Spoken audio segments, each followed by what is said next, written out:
Hello and welcome to the Complete Build Workshop. Over the next 90 minutes to 2 hours, what we're going to be doing is we're going to be pulling together the ingredients of a high converting application funnel. What does that mean? That is a funnel where future customers and clients apply to meet with you.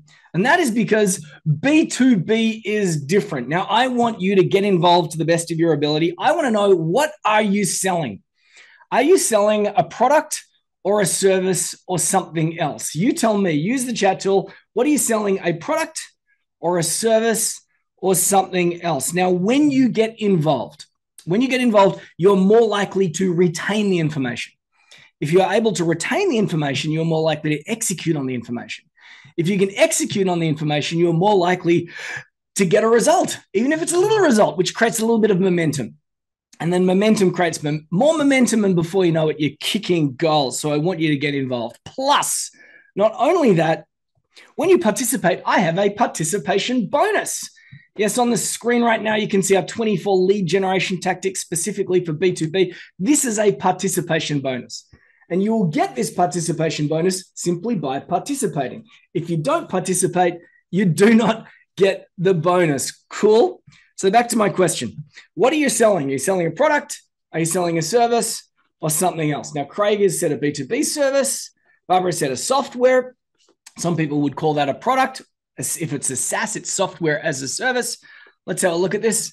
Mostly service these days. Bit of product, says Matt. A program, says Nobby. Service.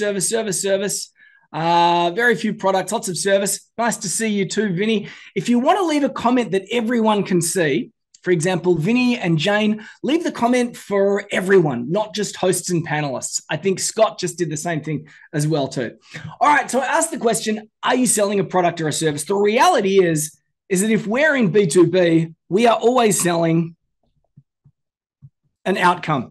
Our customers and clients don't really care about whether you talk about it as a service or a solution or a product or a package or a program. However you bundle it, they don't really care. At the end of the day, what are you selling? You are selling an outcome. If you're in B2B, don't forget it. That's why people pay you. That's why people hire you. That's why people engage you. That's why people buy your products and services. All right, cool. We're playing a game here. Question number 2. What is the price point that you sell? Are you selling something that's little ticket or big ticket? So you could write L or B or little or big. What are you selling? Something that's a little ticket or big ticket? And I want to hear from you once again. And don't forget, the more you participate, the more you will get from this. You'll get value because the information will be retained. You get the participation bonus. And also, there's a third reason for participating, and that's because you get to see what other people say and you get to feel part of something bigger, and you begin to realize and acknowledge that you are not alone. All right, I said, is it big or small? And I see a big, a little first, and then a B, big 10K. That's great. All the way from little ticket to big ticket. Big 5K. This is excellent. I see a lot of people saying big ticket, a couple little ticket, which is fine as part of a product ecosystem to get the person to your bigger ticket. That's great. So in B2B, most people are dealing with big ticket. But what is big ticket? I mean, like, I see people having arguments about this all over the interwebs all the time. That's not big ticket. This is big ticket. Like that old Australian movie. Can you remember that? Crocodile Dundee? That's not a knife. This is a knife. That's what I see people doing on social media all the time. That's not big ticket. This is big ticket. I'll tell you what, there is an inflection point at this point in the evolution of business and technology, and it seems to be around 1600 USD. 1600 USD seems to be the inflection point between little ticket and big ticket, in my not so humble opinion, and here's why.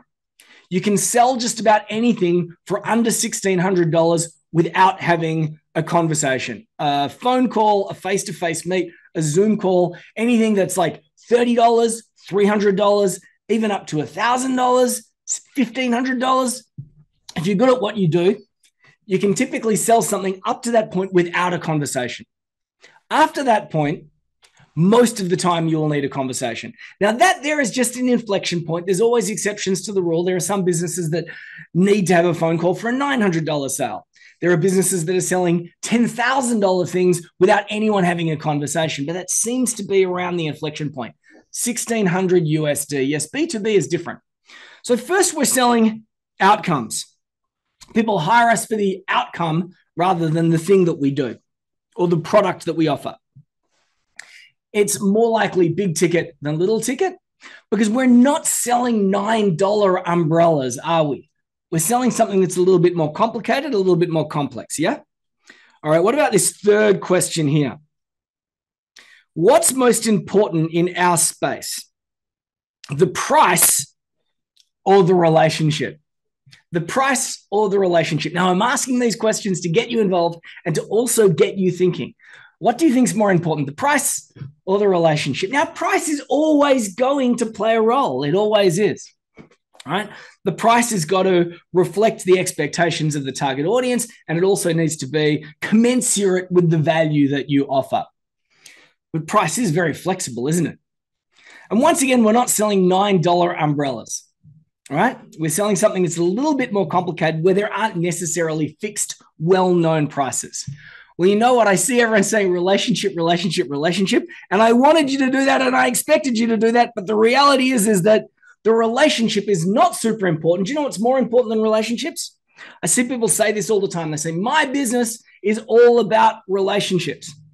No, it's the most important thing that you can have is trust. Is it about the transaction, the price, or is it about trust? It is absolutely about trust. So I highlighted this and I tricked you a little bit. I said, is it about price or relationship? Because I wanted you to say relationship. And that is because most people in our space say it's all about the relationship. And that is because historically, the best way to build trust or the easiest way was to form a relationship. Here's the crazy thing these days. These days, you can build trust without having a relationship. Cool?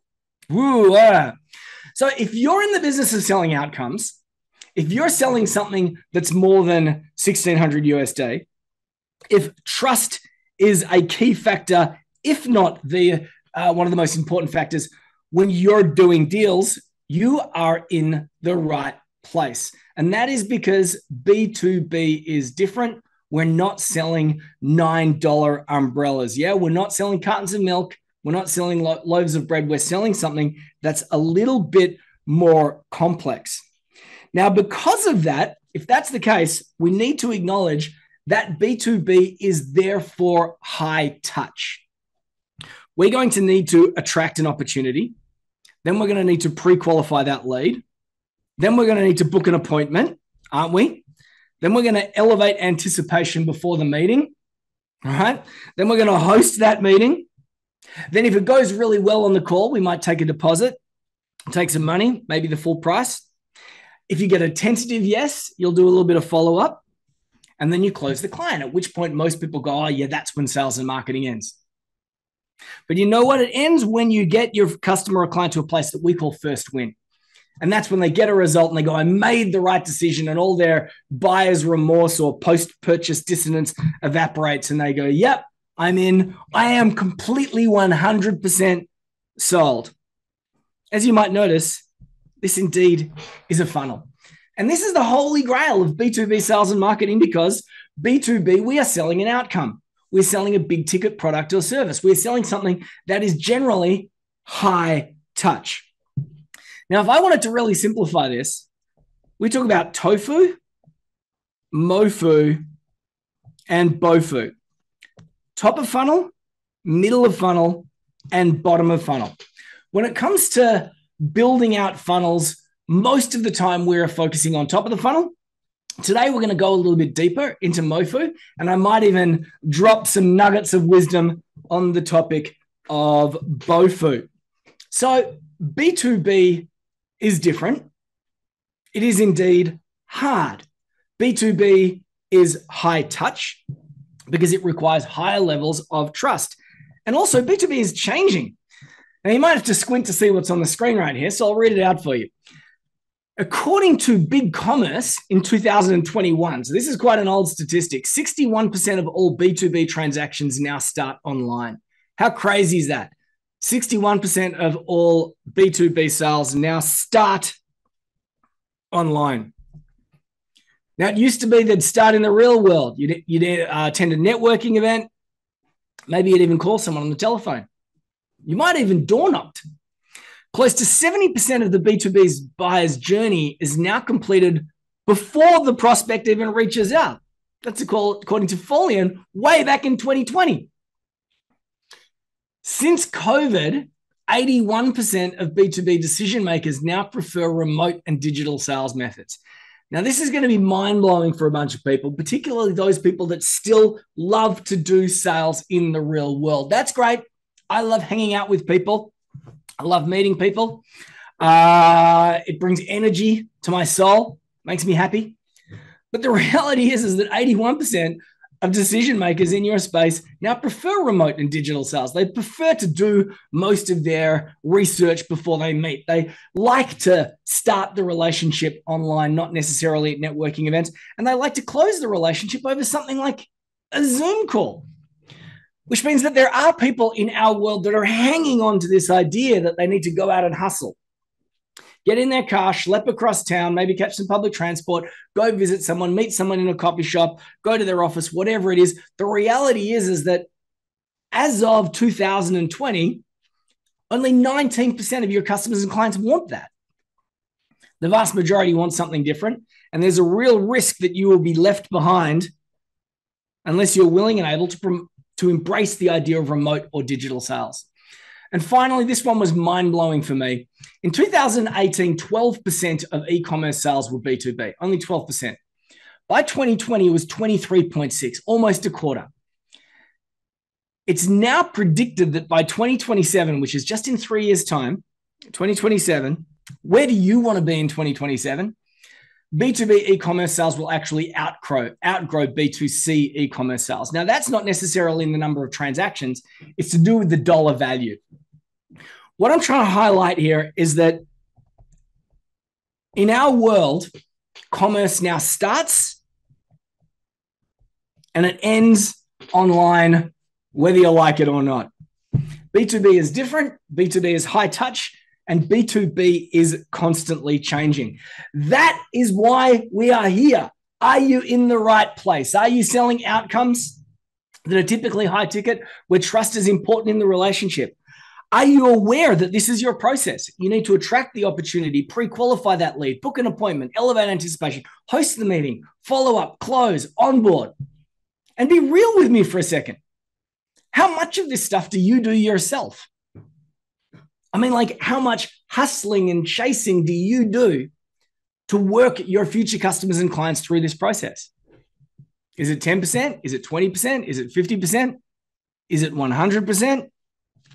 Because as I said, the world is changing, and that is why we're here. That is why you are here. So well done. Give yourself a clap, a round of applause or a slap on the back for coming here and being part of this, because you're embracing the future of your business. Now that we know this, you're here for a reason. You understand why you're here. What indeed is stopping you? I want you to participate once again. What's stopping you from building out your own digital, online, largely automated application funnel where future customers and clients apply to book a meeting with you? What's stopping you? And I'm looking for one or two words. What's the hardest thing about sales and marketing automation? What's the hardest thing about building a digital funnel? If you've got started, what's been the difficult bit? If you haven't got started, what is stopping you? And I'm looking for one or two words. It's as simple as that. And guess what, guys and gals? I have another participation bonus. Woohoo! That's right. If you're willing and able to participate, I'm going to give you this one. This is the 7 touches. How to streamline, automate, and accelerate the first 7 touches in your next B2B sales and marketing funnel. In a way, it's a bit of a summary of what we're doing today. But guess what, guys and gals? You will not get this if you do not participate. I'm a bit like the soup Nazi from Seinfeld. Yeah? No free resources for you. All you need to do is participate. And when you participate, you get the things. Now, once again, don't forget, if you want to leave a comment that everyone else can see, there is a drop down. You can leave a comment for everyone or just hosts and panelists. So Mark left a comment for hosts and panelists, as did Jeff, as did Vinny. There is a drop down and you can leave your message in a way where everyone else can see it. So let's have a look at this thing here. Some of the comments I've got are, let's have a look. Clarity, says Scott. Targeting, making the time, says Matt. Leads, says Mark. Clarity, more leads. Keep them coming. And while I do that, I just want to have a shout out, bit of a shout out to our Momentum Clubbers and our B2B Blazers. As you're aware, once a week we meet for a private group mentoring call. And then once every 2 months, we have an open day. This is one of those occasions, woohoo, where we bring all sorts of other people into our world. We have a little bit of fun and we introduce some of the themes that we're going to be covering over following weeks. So just a shout out to our B2B Blazers and our Momentum Clubbers, and to let you know that today is an open day, in case you weren't aware of that, and also signal that in 2 weeks' time we're going to be having our next accelerator. And guess what? Our next accelerator is going to be a build-a-thon, where we sit down for 3 sessions and we build out the stuff that we're going to be talking about today as a group. So how exciting is that? Just a shout out to our B2B Blazers and our Momentum Clubbers, people who are part of our world. And also the recording of this and our accelerators will be available to you in the B2B School course library. If you can't attend live, we also put these things down here, which also means that if you do need to leave early today, you'll find the recording in here as well too. That's just a little bit of a message for our B2B Blazers and our Momentum Clubbers. You know who you are. We love you dearly. Woohoo! All right, back to this. What's stopping you? Structuring the funnel and steps, says Jeff. The marketing, the budget. The focus, says Vinny. That's a great answer. Time, says Patrick. That's a big one. Know-how. There's one word that keeps coming up again and again and again. Participate to the best of your ability. Please get involved. Now, when I have conversations with people and I really dig down into this, there are usually 3 big things that stop people doing this. Number 1, there are too many conflicting opinions. It is absolute chaos. I wonder if I can write chaos in big letters. Chaos. Ah! Chaos. Not like the bad guys in a Get Smart episode, but chaos. On the screen right now, you can see, I think it's the New York Stock Exchange on one of those chaotic days where the market tanked and everybody's screaming at each other. Do this, buy this, sell this, buy this, do that, do this. When it comes to online marketing, when it comes to digital marketing, particularly in the B2B space, all you need to do is step onto your Facebook feed, open up TikTok, open up LinkedIn, whatever, and everybody seems to have a different opinion, yeah? Everyone seems to have a different opinion about what will work, and it is chaotic and it is loud. That is one of the biggest problems. What should I do? Where should I start? That's from a strategic perspective. When it comes from the technology perspective, do you recognize what this image is here? This is an image of a Rube Goldberg machine. You guys and gals want to know what a Rube Goldberg machine is? That's when you push the ball, it goes down the ladder. It's like Mousetrap. It's like that game Mousetrap. The axe falls on the rope, cuts the rope, triggers the next bit. When it comes to this digital stuff, it often feels like there are too many moving parts. What tools should I use? Should I multiple tools? Should I stitch them together? How should I do this stuff? In our world, we try to simplify things down to about 2 or 3 tools, if we can, and we try to streamline things to the best of our ability. Here, I'm talking about the tools. I have a love-hate relationship with tools, which is why I've drawn in orange. Some days I love them, some days I hate them. So that's the second challenge or roadblock that people highlight with me. Strategic, technology, and then the third bit is mindset. Mindset, can you remember there was a cartoon, it was a comic. I went to try and find it. And it was a guy standing on a stage. So it was a 2-panel comic. And in the first panel, the speaker is on stage and he says, "Who wants change?" And everybody goes, "Yeah, I want change." Everybody's raising their hands. "Who wants change?" "Yeah." And then he says, "Who wants to change?" and the room goes deathly silent. It goes like that. Everyone wants to change, but nobody wants to change. So when it comes to this stuff, what I found is that it's very easy to fall into the familiar, because the familiar is easy. It's comfortable. Let's just continue to do the things that we always did. Where the new is a little bit scary. So, for example, Scott said the company that he works with prefers cold calling. He says, I hate it. Now, that is because the familiar is easy. The new is scary. So I got another question for you. And yes, I've got another participation bonus. What if we could flip this? What if we could flip this? What if we could get rid of the chaos? No more chaos. What if we were able to simplify the tools? What if I was able to help take away some of those fears and turn those frowns upside down? How would that make you feel? And once again, I'm looking for one or two words. How would that make you feel if we could get to a place where you knew exactly what you needed to do from a strategic perspective? You didn't have to bounce around and explore hundreds of different tools. That you stepped into this world with a level of confidence that was not scary, where you felt optimistic and huge positive vibes.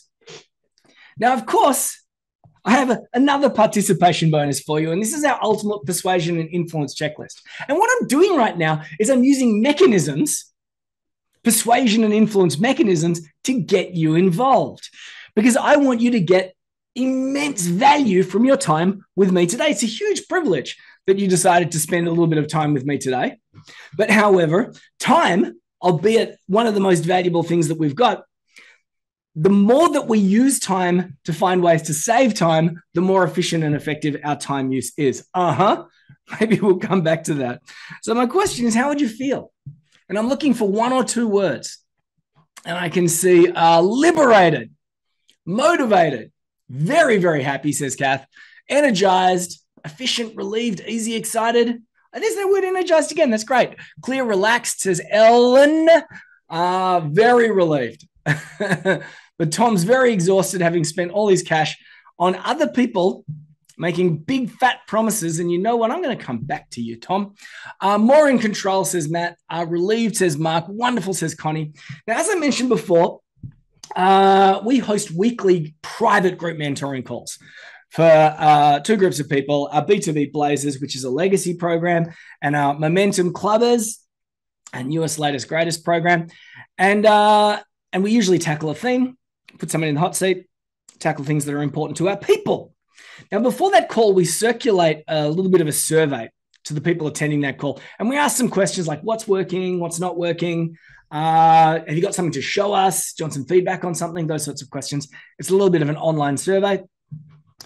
And somebody replied some time back, I think it was perhaps early last year, a woman called Louise. And we said, what's working? And she typed, I finally feel like I have, are you ready? I finally feel like I have decision clarity. And I saw that and I thought, wow, decision clarity. How frustrating and slowly soul destroying is it when you don't know what you're supposed to be doing next?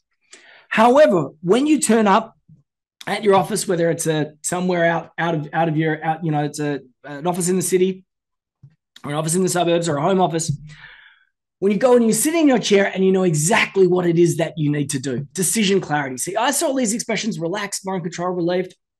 I want to future pace you. I want you to get to a place where you can imagine what it feels like to have that clarity and to feel like you're in control.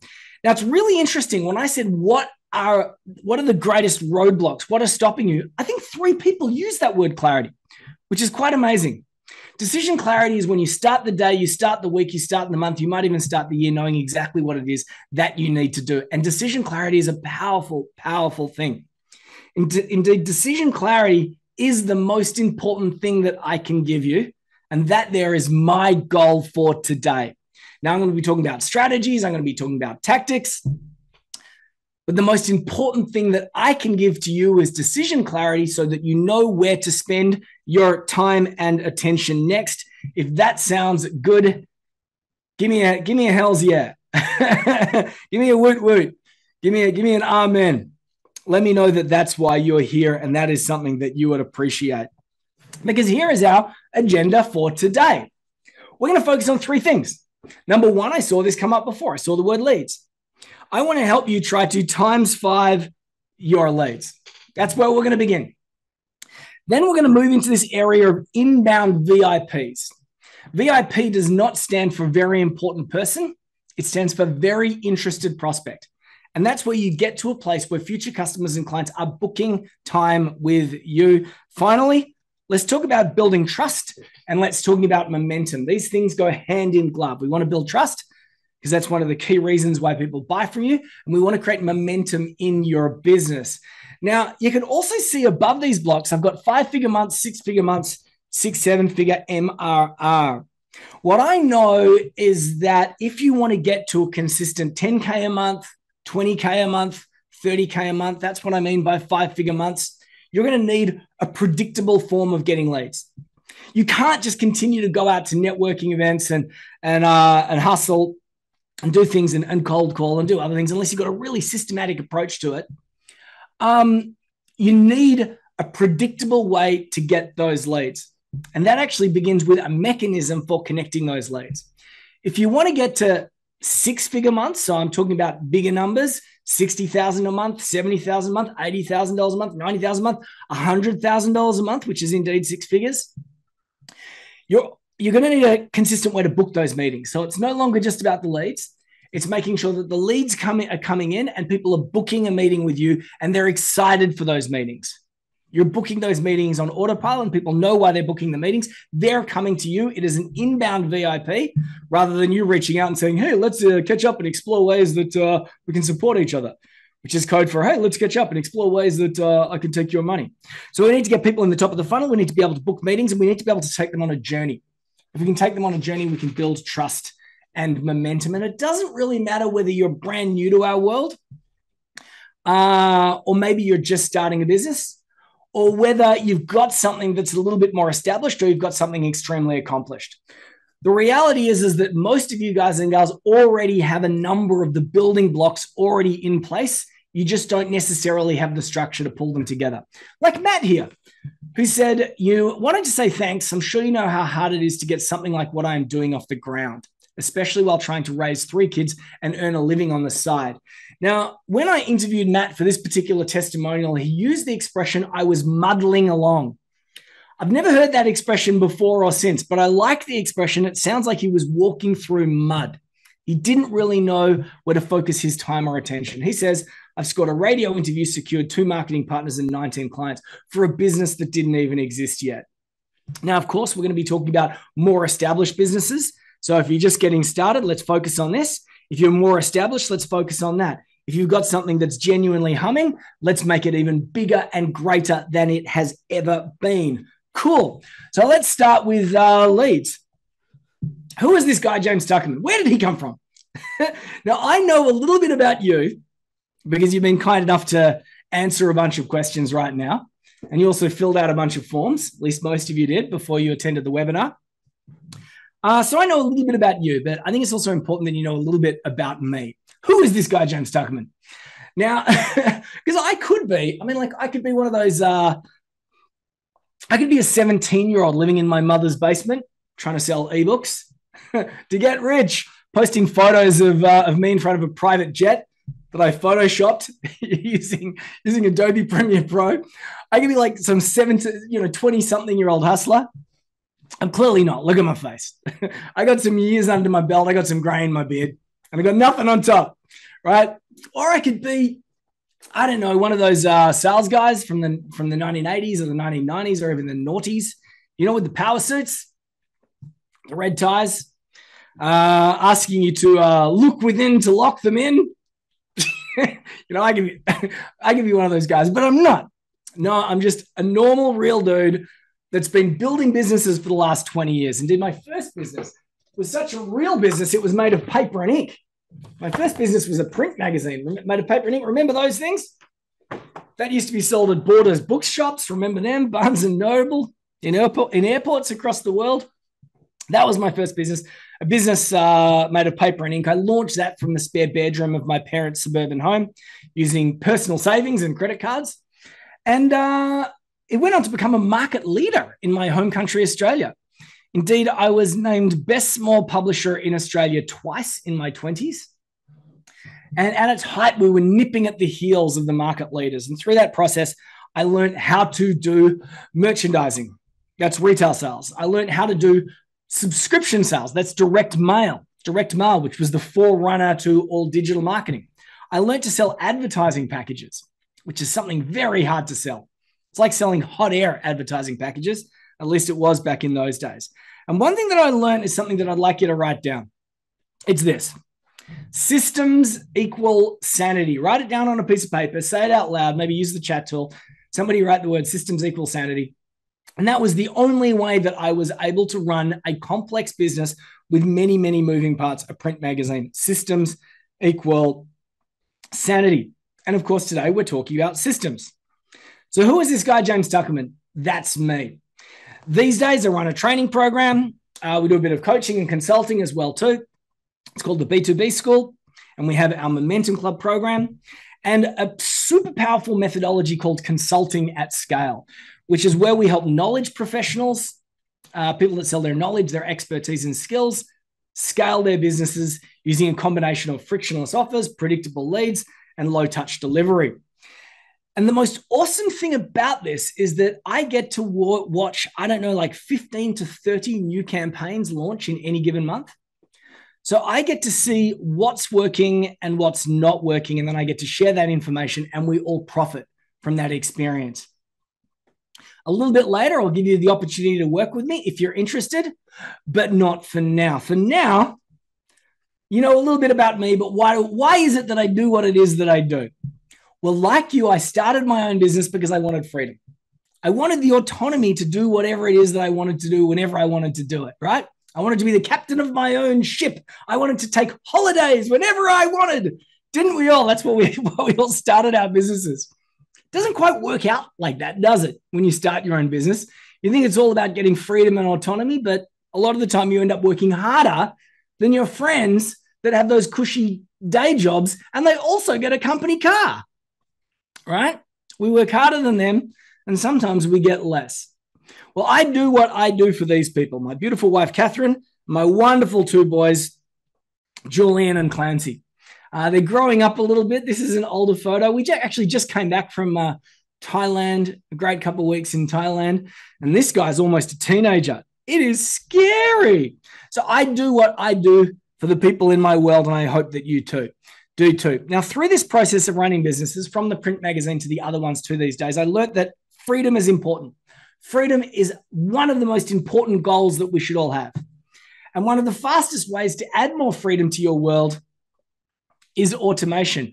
Maybe somebody wants to write this down. Automation equals freedom. Systems equal sanity. Automation equals freedom. And I do what I do for these people. Yes, I've mentioned them already. Our B2B Blazers, our Momentum Clubbers. We get to catch up frequently, tackle the challenges in your business. It's wonderful. I love working with you guys and girls. I love delivering breakthroughs like we did for Fiona on this call right here. It's what makes my heart sing. So if systems equal sanity, automation equals freedom, here's the third thing that I want you to write down.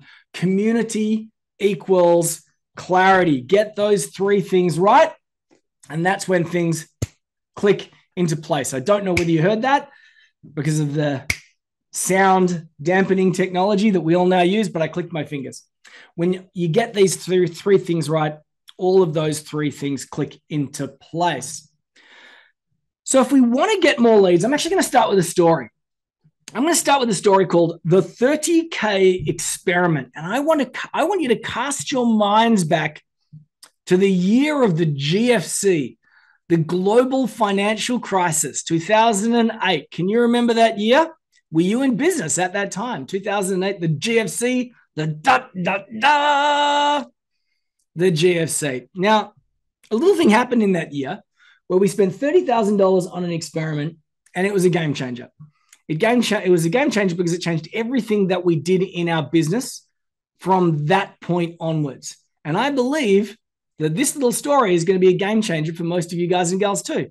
Indeed, I believe that this little story is probably going to be the most important take home from our conversation today, and it's most likely to be the most memorable. Are you ready? So I had this magazine, as you know, right? Made of paper and ink, and the GFC was terrible. It was the perfect storm for magazine publishers. I mean, all the advertisers were pulling back because times were tough. Steve Jobs had just invented the first commercially available tablet, so the future of magazines was up in the air.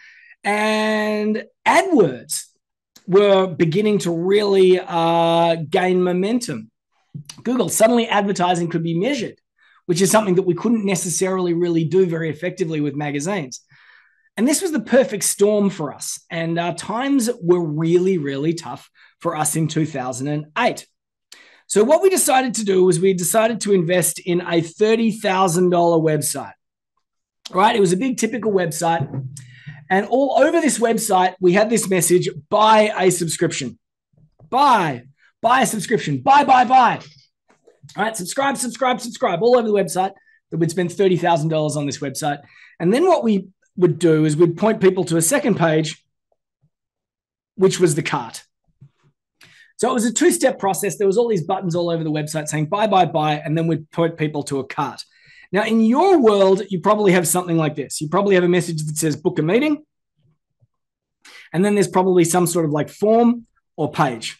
That's the way that you do it. One step, two step, book, and then you go to point people to a form. We had this, we had buy all over our website, subscribe to the website, and we'd point people to a cart. And we'd spend all this money on this website because subscriptions were going to be the future of the magazine. Now, unfortunately, it wasn't really working out the way that we intended. Indeed, I was meeting with my board of directors at least once a week, my board of directors and my board of advisors. And we were looking at things and we're analyzing the data, and it wasn't, the figures weren't stacking up the way that we wanted them to stack up. So you know what? I turned around and I said, I've got an idea. I want to try something a little bit different. Here's what I'd like to do. What I'd like to do is I'd like to add a third step. That's what I want to do. I want to add a third step. And why don't I move this to here? And what I want to do is I want to have all over our website. I want to use the real estate, and I want to say, do you want this free gift? Do you want this free gift? Let's change up all these buttons and banners down the side and pop-ups and whatever. And I'll say, why don't we offer a free gift? And when someone opts into that free gift, I'll send them to a page where I will say, do you want to know a secret? So step one, offer a gift. Step two, where I would say, do you want to know a secret? Use the coupon code SECRET and you can get a subscription to the magazine for 20% off, something like that. There was a discount and a bonus. Opt in for the gift, go to the next page, make the offer, and then introduce people to the cart. So I suggested this idea to my board of advisors, my board of directors, and how did they respond? Extremely negatively.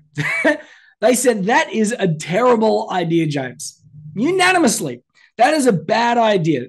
Things like, I've read a lot about the internet, and what you want to do is you want to make it really easy for people to be able to buy from you. That's what you want. And I go, yeah, but it's not really working out. Let's try something like this. I got a feeling in my soul this is going to work out. And we began to argue, which was very much unlike us because we had a very collegial relationship, everyone on that board. And then the analogies started to come out. And you know you're in trouble when the analogies start to come out. It's like, that's like having a coffee shop and pulling down the blinds, or that's like putting your store in the middle of the desert and blah, blah, blah, blah, blah. Why would you make it harder for somebody to buy from you? And we raged on into the night, then everybody went home. But you know what? We just spent $30,000 on a website that I knew how to drive for the first time. So I thought, you know what? I'm going to give this a go. What I'm going to do is I'm going to change it up and just see what happens.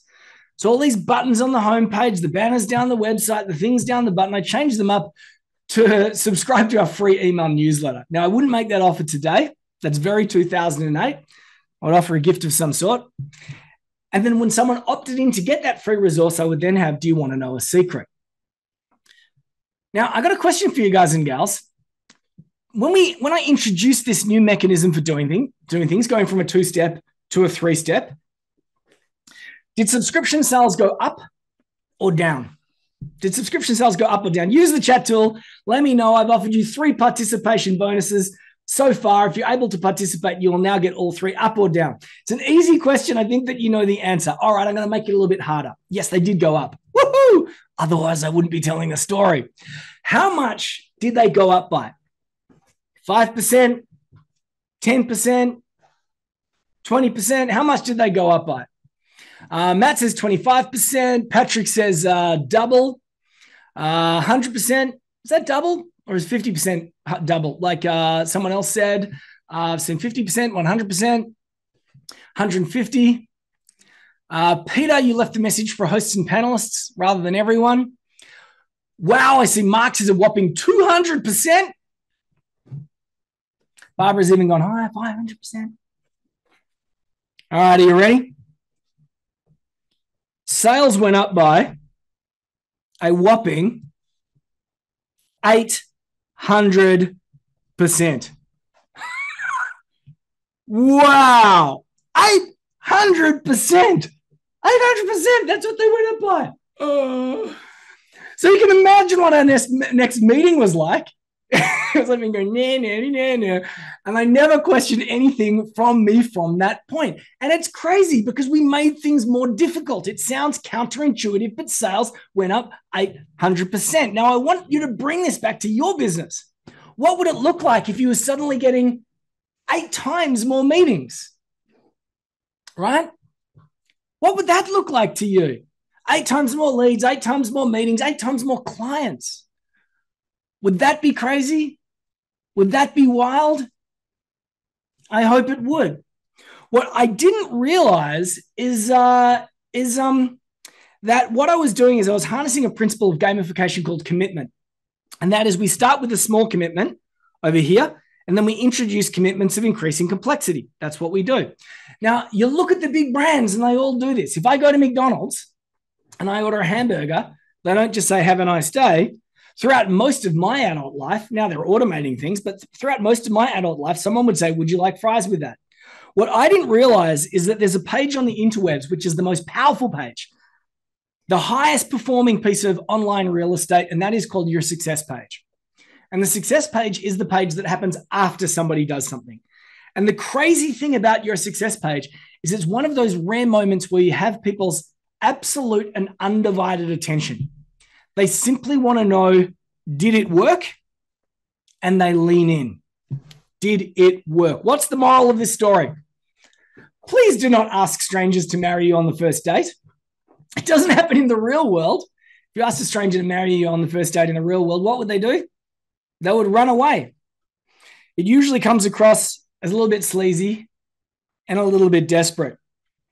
So rather, quick question, what is the optimal number of touches in a B2B application funnel? Okay, what we discovered on that time, that game changer for me and my business, and has influenced everything that we've done since that day, is we went from 2 touches to 3 touches, and we increased our conversion rate, what, multiple of 8? What therefore is the optimal number of touches in a B2B application funnel? What do you think? How many times do you need to engage with a client to make the sale? Let's have a look. Kath said 7. Patrick says 5. Nathan says 8. Ellen says 8. Mark says 21. Good on you, mate. David says 12. Peter says 8. Would you like to know the answer? I am going to tell you later on. It's a cliffhanger. Yeah, it's a cliffhanger. I'm going to save that little piece of information for you for a little bit later because we need to get tactical. We need to get tactical because on the screen right now, you can see something called our recipe roadmap. Indeed, this is a participation bonus. But if you registered for this webinar, you've already got this participation bonus. I think we made it a bonus when you registered. But if you didn't see it or you didn't get it, make sure that you participate. So if that's the case, if it's going to take a couple different touches more than one, We experimented over time with a bunch of different models, and we ended up coming up with this one. And this particular model is incredible. It's been so crazy powerful for our businesses and our clients that we've been running this model for at least 10 years now. And it continues to work again and again and again. And that there is something that we call our recipe roadmap. And I'm going to be breaking it down today. Now, to make this work, we're going to need a couple things. And I want you to give a shout out, and maybe you can guess what are some of the things that we're going to need to make this thing work. And if I'm going to break down the steps here, we can look at this. I don't know, maybe we connect with someone on social media. We point them to our opt-in gift, redirect them to a diagnostic, and then invite them to book a meeting. Maybe send some emails if they don't take action in a sequence, get them to the destination. What are some of the things that we're going to need to make this thing work? Let's focus on the first one. We are going to need, number one, and I'm talking about things, building blocks. We are going to need a gift.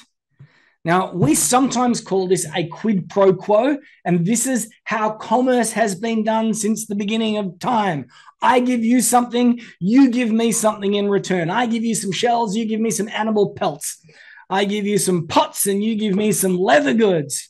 And we make that deal on the banks of the Nile. This is the way that deals have been done since the beginning of the time, quid pro quo. And I watch this happen again and again and again. I see people reaching out to their audiences without any quid pro quo. They just go up and they say, hey, let's catch up and explore ways that we can work together. Or they do some cold calling and they go, hi, I'm calling from Acme Company, blah, blah, blah, blah, blah, and I think that we can help you. They go, I don't know you, I don't care. Let's start the relationship with a quid pro quo. Let's start with an enticement, a gift of high perceived value to your target audience. Yes, indeed, you need a lead magnet. Now, we all know what a lead magnet is by now. It's something that we use to attract leads like a magnet. So it's a gift. Now, on the interwebs, there are a lot of bad lead magnets that are not compelling. And the reason why is that they are generally not of high perceived value to the target audience. Most of the time, they're a brochure or a reason why someone should hire you. That is not a gift of high perceived value to your target audience. You need a lead magnet. So that's the first thing that we need. Some sort of gift. Number two, what else do we need? What are the building blocks that we need to assemble something like this? We're also going to need pages. Now, people will say, oh, we need a website. You know what? You don't need a website. Indeed, you can go a really, really long way without a website. I'm catching up with one of our clients tonight, a guy called Mark Neems. He does big money in his business. He runs online platforms for industry associations. And not so long ago, Mark said to me, I am giving up on effing around on my website because the funnel that you helped me build is out converting them all. You don't need a website. Do you know what you need? You need a page or a sequence of pages. Indeed, we want no distractions or distraction-free landing page. We need to create a place to offer that gift, not your homepage, a distraction-free landing page to make the offer and collect that data. Here's an interesting statistic. The best homepages in the world convert at 2%. If you send 100 visitors to the page, 2 of them are going to opt in for the gift or take the next step. The best converting homepages in the world are 2%, 2 out of 100. The worst landing pages convert at around 10%. So I said, let's increase your lead generation activities 5-fold.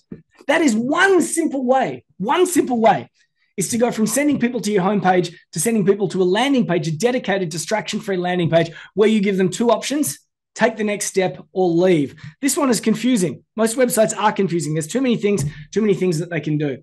But a landing page, take the next step or leave. And as a bare minimum, you should convert 10%. Indeed, most of the landing pages we create convert 30% or more. Now, how important is this if you're spending money on ads? Spending money on ads, trying to get people to your website, converting 2 out of 100, which is 1 in 50. Or sending people to a high converting landing page and converting 30%, that's 1 in 3. And I'm not just talking about money spent on ads, I'm talking about your time. spent reaching out to people, engaging with people, trying to get them back into your world. So, for example, here's a hot tip. When you have a link in your email signature, as we all do, don't put a link in your email signature to your homepage. Put it to a landing page. Collect the lead from the people that you're engaging with. All right, number 3, number 1, number 2, number 3, we are going to need some sort of email tool to join all this stuff together. When somebody comes into our world, they generally don't do what we want them to do immediately. A certain percentage will. So we might engage with someone on social media. We send them to our landing page. Or maybe it's that example of an email, like I said before. We send the person to the landing page. They opt in for the gift, but they might stop there. They don't necessarily go through the next step, or they might complete a diagnostic, a triage, qualification process, and then they don't book the meeting. Sometimes they do, sometimes they don't. But even if they don't, here's what we want to do. We want to collect the lead and we want to follow up. Indeed, these are the 3 most important emails that you'll ever send. And they are the promise. I might just word promise. I'll just write the word promise. The promise. That's when you deliver on the promise that you made. You wanted this thing. Here it is. You demonstrate that you're reliable. The second most important email is called the welcome. That's where you get to tell your story. One of these rare occasions when you actually get to talk about what it is that you do. And the third one is an offer to demonstrate that you're commercial. So we want to be reliable, we want to be memorable, and we want to be commercial. And that there is a situation called scenario that we call joinery. And that's when we start to pull these 3 things together. A gift, a landing page, and a basic email sequence. All right, pop quiz. I haven't asked you a question in a little bit. Pop quiz. I want your participation because this is a form of self-assessment. What is the purpose of an automated sales funnel in your world? Why might you want one? Is it to build trust? Is it to educate? Is it to accelerate the process? Is it to get more done for less money? Is it to get extra visibility? Is it to provide a consistent experience for the client? Which is the most important to you in your business? And I'm dropping 3 here: time, money, consistency. And guess what, guys and girls? There is no correct answer. There is no correct answer. I just want you to become a little bit more self-aware and go, why am I here? Why would I want to do this? Why am I already doing something like this? Is it time? Is it money? Is it consistency? What's most important to you? And yes, guess what, guys and girls? I have another participation bonus. This is 9 email tactics and templates to rapidly connect with past clients and dormant prospects. So, for example, if we're looking at something like this, you might want a way to get people back into your funnel. Maybe you don't have much of a profile. Maybe you don't have a big advertising budget. We know what there are all these audiences that are already under your nose, whether you know it or not, which is why we have these 9 email tactics and templates to rapidly reconnect with past clients and dormant prospects. One of the most important things that you could do, whether you're brand new or a mid-sized business or established business, is to reconnect with your existing customers and clients and do it often. So is it time, money, or ability? Let's have a look. I'm looking at all the different answers that we've got here. And efficiency, says Patrick. Trust, says Pam. All of the above, says Matt. Hedging his bets. Accelerate things, says David. A consistent experience. Dear to my heart, that one. Filter out the bad ones, says Azim. That's really great. That's going to save you time. Accelerate the process, says Mark. Consistency. Nobby wrote TMC, which is the name of Nobby's boy band. Did you know that? It's called TMC. They've got a song called Don't Go Chasing Bad Quality Leads. Sonia says speed and automate. Garth says all 3. Keep them coming. Now, me in my world, I would, out of these 3, I'd probably say the most important for me is time. And the reason why time is most important for me is because when I free up my time from all the tedious bits, I can then actually focus on generating more money. I can generate more money. I can spend more time looking after existing clients. I can spend more time having sales conversations and sales calls. But money also empowers me to hire other people and do things better, which allows me to introduce consistency. And the funny thing is that when I have consistency, I get more time, which gives me more money, that gives me more consistency.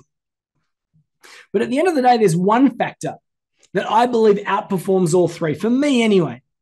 And it's this one: mental bandwidth. If you do not have systems to manage and automate your build-up and your follow-up, you will always remain stuck relying on brain power alone. If you ever plan to get out of the hamster wheel and scale, you need to embrace tools and processes to get this stuff out of your head. Now, this is Rob. He says, I'm loving it when a prospect has gone through my funnel and they're pre-sold before I even talk. Isn't it wonderful when we can not be thinking about all the things that we need to do for our potential customers and clients all the time? Yes, I love it when it just works. So if you want to times 5 your leads, have a process for collecting the lead in a way that is far more efficient than probably what you're doing now, like trying to book a meeting with a stranger or just sending people to your homepage. Instead, create an environment where you can collect the lead. They can voluntarily opt in. They've given you permission to pitch, and you can follow up, which means that you might not close them today or this week, but you're probably going to close them next week or the week after or next month. But it's largely done on autopilot. All right, what about the meetings piece? Now, you know what? You can go really far by leapfrogging the leads piece and going straight to the meetings piece. But life is so much easier when you have them both. This is Robin. He says, your strategy has been delivering leads to our business on a continuous basis without us actually going out and actively hunting those leads down. We've seen those leads translate into sales. I'm talking about several $100,000. You go through a process, putting a system together, you put a lot of thinking into the materials and setting it all up, and then it just works, and extremely quickly, then it works again and again and again. Now, Robin was selling something extremely complex in the property space.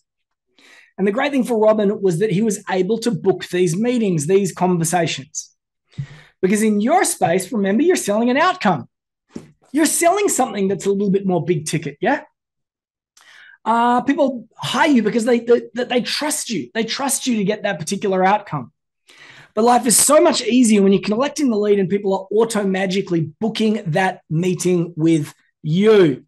So let's deep dive into this bit. And I'm going to pick up the pace a little bit here. And all I'm going to do is I'm going to drop 1 or 2 key core nuggets of wisdom that I highly recommend if you want to get more meetings. And the first one is a little bit counterintuitive. What's this piece here? I mentioned before, it says it on the screen. It is a diagnostic. A diagnostic is like a survey, but it's a survey that gives rather than takes. It could be a quiz, it could be a checklist. It's a survey of any other name.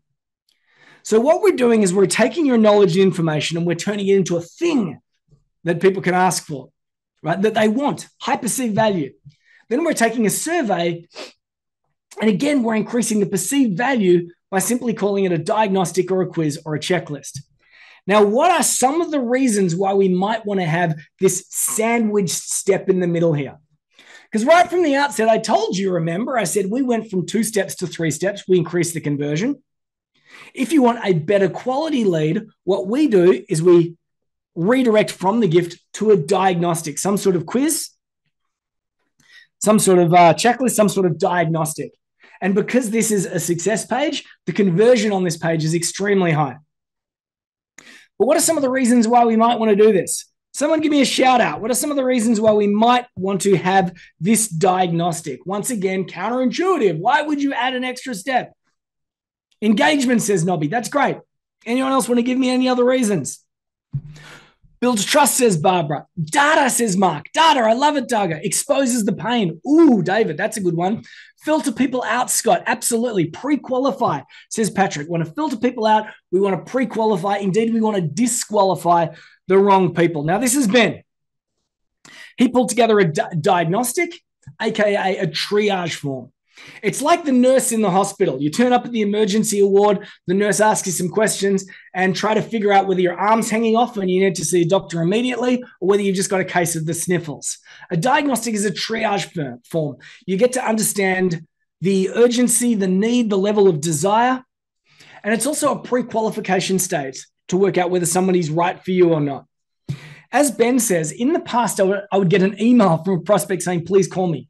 I had no information about that prospect. Now I get a full list of their email, their website, how much they're making, whether they're making profits, what they want to do with their business. My phone hardly rings anymore, but I get 4 times the amount of inquiries per day. I now have to refuse coffee meetings unless they book a 15-minute teleconference, and then there's a 2-week wait to get to see me. I now have too much work on. Thank you. Now, someone up here said data, and then Tom said information, and then David said expose the pain. The other cool thing about a diagnostic is that we can highlight their need simply by having questions that frame their need while positioning you as the solution. So I might have a question that is, which of these 3 outcomes is most important to you, A, B, or C? All of the outcomes are going to be important to our target audience. What's most important to you guys and gals? Time, money, or consistency if you're using an automation tool? I asked you this question before. I got you thinking about that, and I elevated the desire in the process of doing it. I just did it, right? I said, which of these things is most important to you? Time, money, or consistency? And you all gave me these different answers. If I put that in a quiz or a checklist and it's radio buttons and people can only click one, what I've done is I've elevated the desire for that thing while also highlighting those other things. And I can also do that with pains as well, pain and gain, while positioning me as the solution. Plus, you can start reading minds. The things that people say in these forms are incredible. We recommend having a question called the SMIQ, and that pretty much gives people permission to speak out loud what they're thinking. And it's your job as a seller to be having the conversation out loud that the people that you're talking to already have in their heads. The diagnostic is another one of those game changers. The moment that we added it, our life just got so much better and so much easier. The conversion rates went up and our understanding of our target audience got so much better too. No one wants to book a discovery call with you because no one wants to sit on a phone call while you mine them for data to sell them more information. But people are more than happy to complete a diagnostic. Crazy that, huh? All right. So that's one important little nugget if we want to get more meetings. Include a diagnostic in your funnel. Number 2, how do you frame the meeting?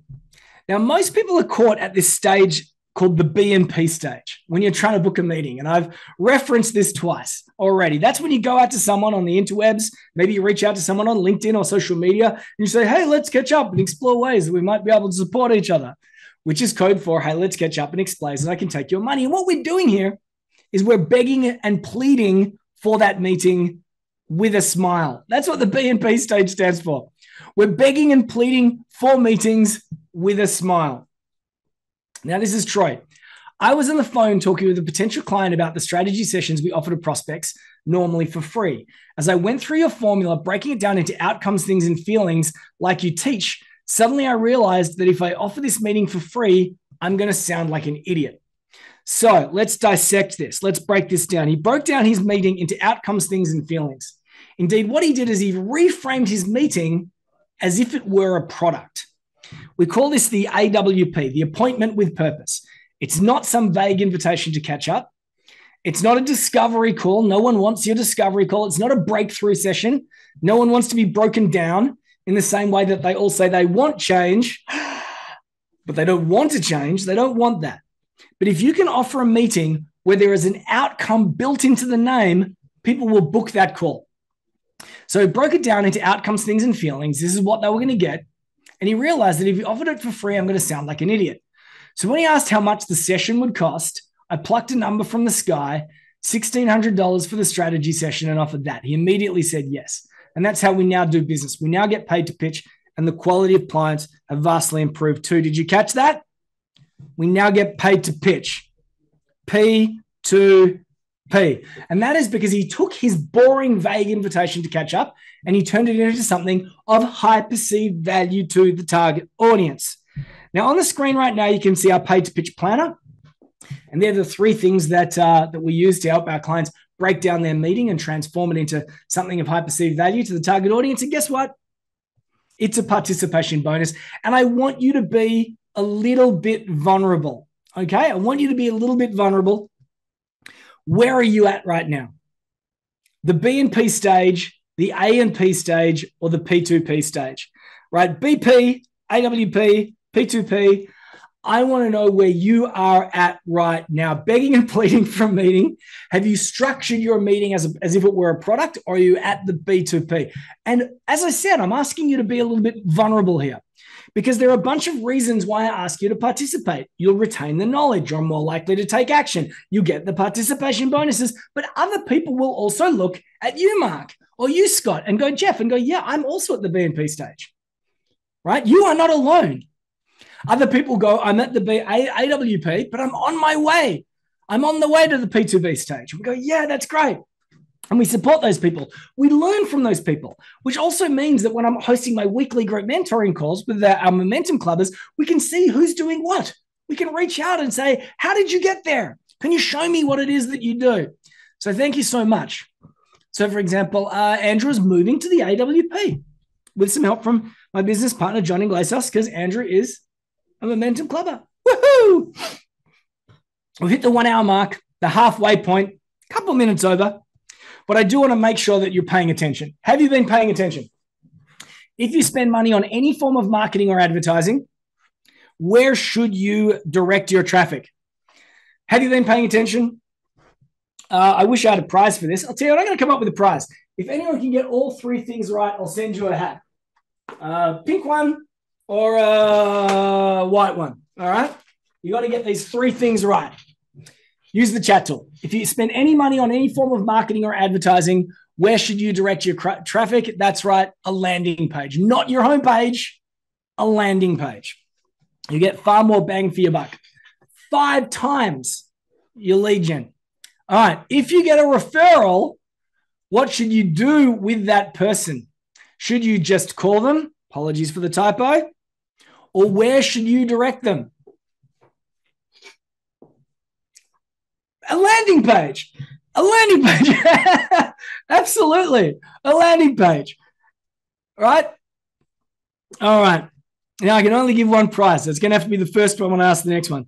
Now, a diagnostic is actually a form of landing page. So if you get an inbound, I would send someone to the diagnostic. Hey, I'm interested in meeting with you. Oh, great. Here's a little form that we use just to make sure that we're the right fit. Right? I would send that person to the diagnostic. All right. Whoever answers this first gets the hat. If you spend any time fussing around on social media, what should be your ultimate goal? Now, this is a trick question because I haven't really answered it. But David, did you answer? Who answered the quickest? I think it was David. Was it you, David? Get them off social media. Get them off social media. Get them off social media. And that could be to get them to your call landing page on the next one.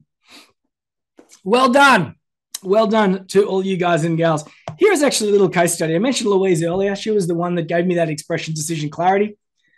She runs something like this on social media, just does a little bit of intelligent outbound, reaches out to her first degree connections and says, hey, I just put together this awesome thing. And people go, yeah, I want that awesome thing.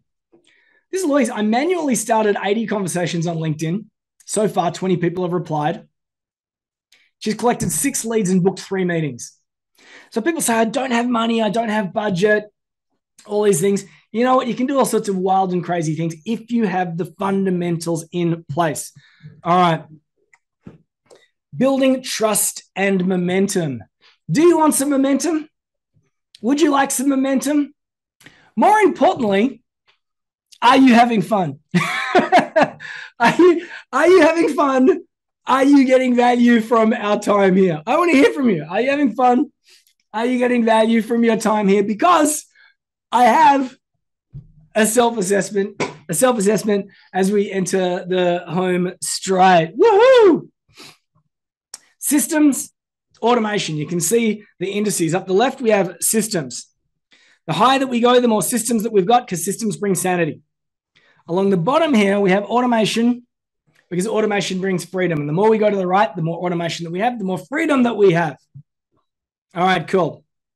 Now, if you have very little systems and very little automation, is that a good thing? So I'll ask the question in a different way. What is the worst quadrant to be in? What would be the worst quadrant to be in? What do you think? 1, 2, 3, or 4? Absolutely. All right, number 3. Number 3, we have someone that we call Harry. Harry is the hustler. Harry is the hustler, and Harry spends all his time hustling. Harry could be Harriet, and she spends all her time hustling. And that is because chasing every single person with a checkbook and a pulse, doing it all manually, no target audience clarity, no clear mechanism or model, no understanding of what might be a high perceived value to their target audience because they don't have a target audience. And they're just trying to sell whatever it is that they do. I'm the best. I'm awesome. You should hire me. And they'll pitch to anyone and everyone with a pulse. That is Harry, the hustler. And Pam said 3 would suck. You know what? I reckon 20 to 40% of businesses are stuck in the Harry, the hustler zone. They really are. When I go to a networking event, people are trying to sell me stuff all the time, stuff that I don't need because they don't have target audience clarity. Their target audience is business owners. It's not good enough. You need far more granular focus than that. Now, above Harry, we have Betty. And this is busy Betty. Betty is very busy. Now, Betty has actually got a reasonable business. She's not running around like a blue-ass fly. Betty is actually doing reasonable business, but Betty is busy. And that is because she might have target audience. She might have a consistent product or service. We talk about frictionless offers. She might have a bit of predictable lead flow. She might even have low-touch delivery. She might have all of those 3 things. But the problem is that Betty's got no automation. So Betty is busy Betty. Bottom right-hand corner is Fred. This is Field of Dreams, Fred. Remember the film Field of Dreams? If you build it, they will come. And Fred spends a lot of time on automation. And I've met people that spend 3 months, 6 months, 12 months building out some automated funnel, never ever finishing it, never bringing any customers or clients in because they are Field of Dreams, Fred. Funny Fred, right? If you build it, they will come. No, they won't. No, they won't. Not if you don't have the systems to fill the funnel and the target audience clarity to know what's going to appeal to them in the first place. How can you pull together a diagnostic if you don't have target audience clarity? Top right-hand corner, we have Chris. Chris is crushing it. And Chris is crushing it because Chris has systems and also has automation. All right, honesty check. What quadrant are you in? 1, 2, 3, or 4? Cruisy Chris up in the top right-hand corner. Busy Betty. Harry the hustler. I wonder if we've got any Harrys on the call. We do. Thank you, Scott. Fred, Field of Dreams, Fred. Have we got any number 2s? David, rock and roll. That's great. That's awesome. And once again, you get to see other people and you get to go, I am not alone, which makes you aware of your strengths, your weaknesses, so you know where your deficits are and you can focus on them. But you know what? Up here, there is an even more, I don't know, let's call them an elite group of people up here. And there's not a lot of these people up here. These are the people that are wildly successful at crushing it. And you know who these people are because they're the people in your space. They're the market leaders. You know who they are. They figured something out some time back. They realized that they need 3 things. Yes, they need the systems. Yes, they need the automation. But they also need a 3rd thing. Can anyone guess what the 3rd thing is? And Gerald, you left that comment for hosts and panelists rather than everyone. You may have done that deliberately. They need systems. They need automation. What is the 3rd thing that they need? Systems equals sanity. Automation equals freedom. It seems so silly. Community. The best of the best work in packs. They work in groups, whether it's the influencers on social media or the leaders in your industry. They don't look at everyone else as a competitor. The middle class compete, the world class collaborate. It is the sense of community. And that is because, as Jim Rohn once famously said, you are the average of the 5 people that you spend the most time with. But the thing is, most of us are spending most of our time with our family and our friends and our kids, which is great. We love those people. They feed the soul. But they're generally not helpful when growing a business.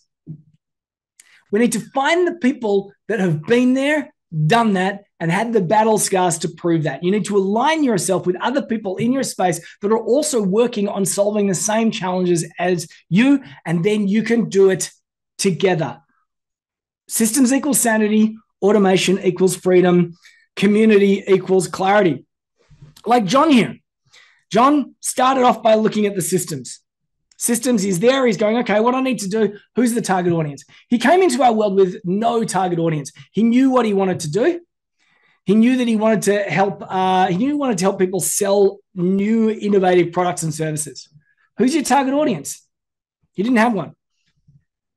Through a little bit of consultation, he figured out that it was a product manager of a startup. From that point, we can say, what are the key things that they're going to be interested in? 5 steps to stop your product sabotaging your startup. Then we could redirect them to an AWP. Book a power-up strategy call. In 45 minutes, we'll work through a proven 5-part formula to identify the top opportunities for accelerating the progress of your new technology or service. That there is a strict strategy plus the technology piece pulled together. Community. What happens next? He says, I delivered messages to 50 people on LinkedIn 9 hours ago. Since then, 7 people have contacted me through LinkedIn, 6 people have downloaded my ebook, and 1 person booked a meeting with me. I'm like, yeah, man, keep us posted.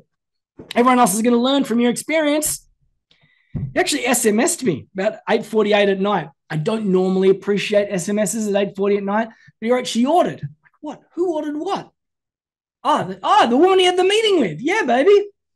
Couldn't have done it without you. She came from LinkedIn. Now, I didn't talk about this today, but if we talk about tofu, mofu, or bofu,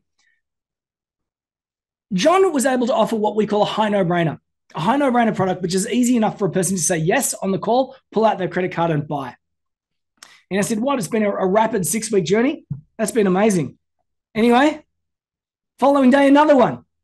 Someone ordered a report, a $1,900 report.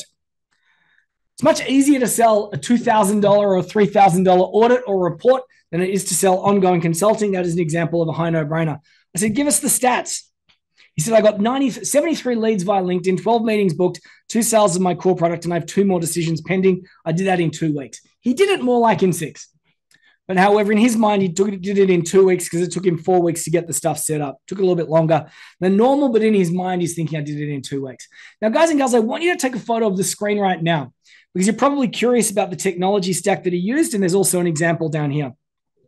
And the example will take you on a journey depending on the answers that you provide. But take a photo of the screen right now. I'll give you 5 seconds to do that. 5, 4, 3, 2, 1, so you can hit that link later. How was he able to do that? Systems, automation, and the community, because the community gave him clarity. Decision clarity. So I had a cliffhanger a little bit earlier. What is the optimal touches in a typical B2B application funnel? I believe that this is the last time to earn a participation bonus. If you have not done so yet, how many times do you need to connect with a potential customer or client? Throw down the numbers, hit me up. Well, according to the psychologists of the world, and they've been saying this for decades, it takes 7 touches for someone to trust you. 7 moments of engagement for someone to trust you enough to have some sort of meaningful interaction with you, like buy something from you. 7. That's according to the psychologists of the world. Google produced a report called the Zero Moment of Truth Report, and they found that someone like you selling a complex product or service, selling an outcome, high ticket, where trust needs to be a little bit higher, the average was 14. It could be 4. It could be 40. So, for example, I saw some big numbers. I saw someone say 21, right? Could be much higher than that. But at a bare minimum, it's probably going to be somewhere between those 2 numbers. So let's go look at this. Maybe you want to run some ads. I'll change colors here. Maybe you want to run some ads. Maybe you do an alliance with somebody else. It's something that we love to do. Maybe it's search engines. Maybe it's social media. And you connect with someone. You send them to your landing page. Redirect them to your diagnostic. Who knows? They don't book the meeting, but they get the email. Send another email, a third email. Then they go and they book the meeting. 1 2, 3, 4, 5, 6, 7, 100% automated. The first 7 touches. Here's the problem.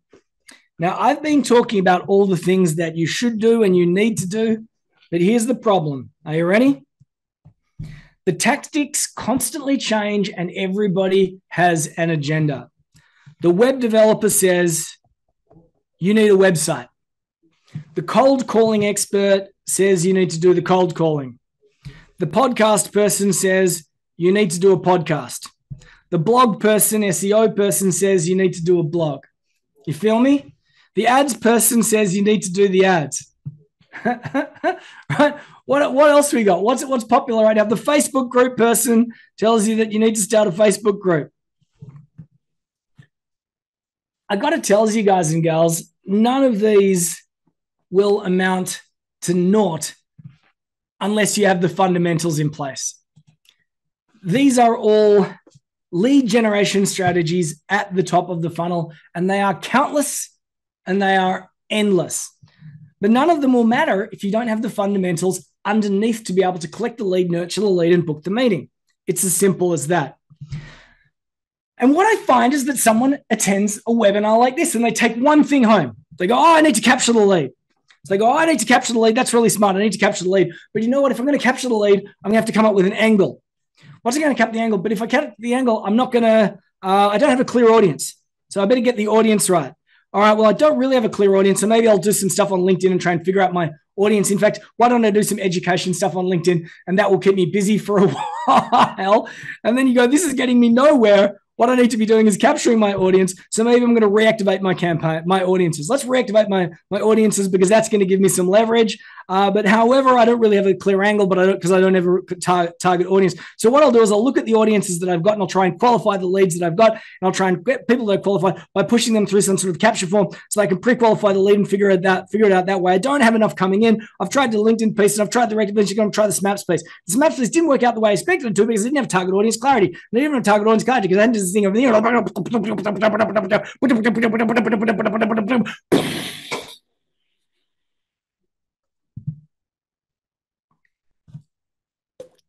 Drip. That's the life of a business owner, yeah? It might take you 3 months, it might take you 3 years. Did that resonate? Then you waste a whole lot of cash along the journey. Most of the stuff that we do, sales and marketing, is not linear normally, which can make things confusing. Our goal is to get you to your destination with the least amount of moving parts. Are you ready? Create the content, automate it, amplify. Do it in that order. Create the content, automate, amplify. Too easy. Now, if you would like to do something like that, if you would like to do something with us, hey, guess what? I have some great news. In a couple of weeks' time, we're hosting our annual Complete Build Accelerator. We call this our annual Buildathon. Woohoo! Now, if you're already part of our world, if you're a Momentum Clubber or a B2B Blazer, you'll find this in your pre-loaded calendar, and it's coming up in a couple weeks' time. If you're brand new to our world, I'm going to give you the opportunity to become part of that, because here is what we are going to do. Are you ready? Here's what we are going to do. Together, would you like to get more leads? Would you like to create a lead magnet?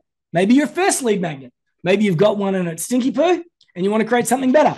Would you like to assemble a landing page or indeed a sequence of landing pages? Would you like to pull together a welcome email sequence? Would you like to pull together a booking page that actually has a strong hook that people want to book with you? Not a BWP, an AWP, maybe even a P2P where people pay you. Would you like to pull together a diagnostic where people pre-qualify to meet with you, or an elevation sequence to get people excited for the meeting before they show up? Would you like to close faster and not do it in a sleazy way because the trust level is so high? Would you like to take your knowledge and productize it, which is an unintended consequence of this process? And would you like to have a whole lot of fun while doing it. Now, this is Greg. Like I mentioned, unintended consequences. He came into our world because he wanted to do this bit, and he created a lead magnet. He says, if you had tried to tell me that I could sell a PDF for $300 before we started working together, I wouldn't have believed you. Yet Greg managed to sell his lead magnet for $300 a pop, and he made $10,000 in 2 weeks. Most of the people in our world, particularly if you're a knowledge professional, if you sell knowledge and skills and expertise, it's all wrapped up here. And this is often the first step towards getting it out of your head. We even show you how to productize the meeting and then distill what you do into something that is a high no-brainer, making it easier to sell. Is this right for you? Well, are you an established business owner? If you're an established business owner and you want to get better quality clients, if you want to get more conversations booked, if you want to get decisions made faster, if you want to embrace systems to scale because you know it is time. If that's you, stick around. Are you a new or an early stage business owner? Maybe you don't have target audience clarity. Maybe you don't know the shortest path. Maybe you need to get revenue positive quickly. If that's you, what I don't want you to do is I don't want you to launch to crickets. I want you to launch with confidence. Build the audience. Get the leads. Then go out there. I've launched to crickets. It's awful. I'm doing this and it's cheap, cheap, cheap. And then a coyote howls in the distance. Oh, it's awful. Now, what if you're a sales and marketing professional? Now, you might run your own sales and marketing agency and you're looking at this going, yeah, I should know this stuff. Why would I invest in somebody else's training? Because I'm supposed to be the expert.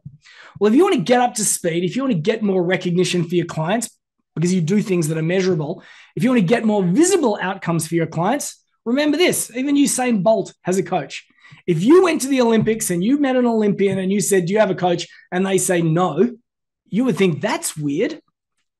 And that is because the best of the best have a coach.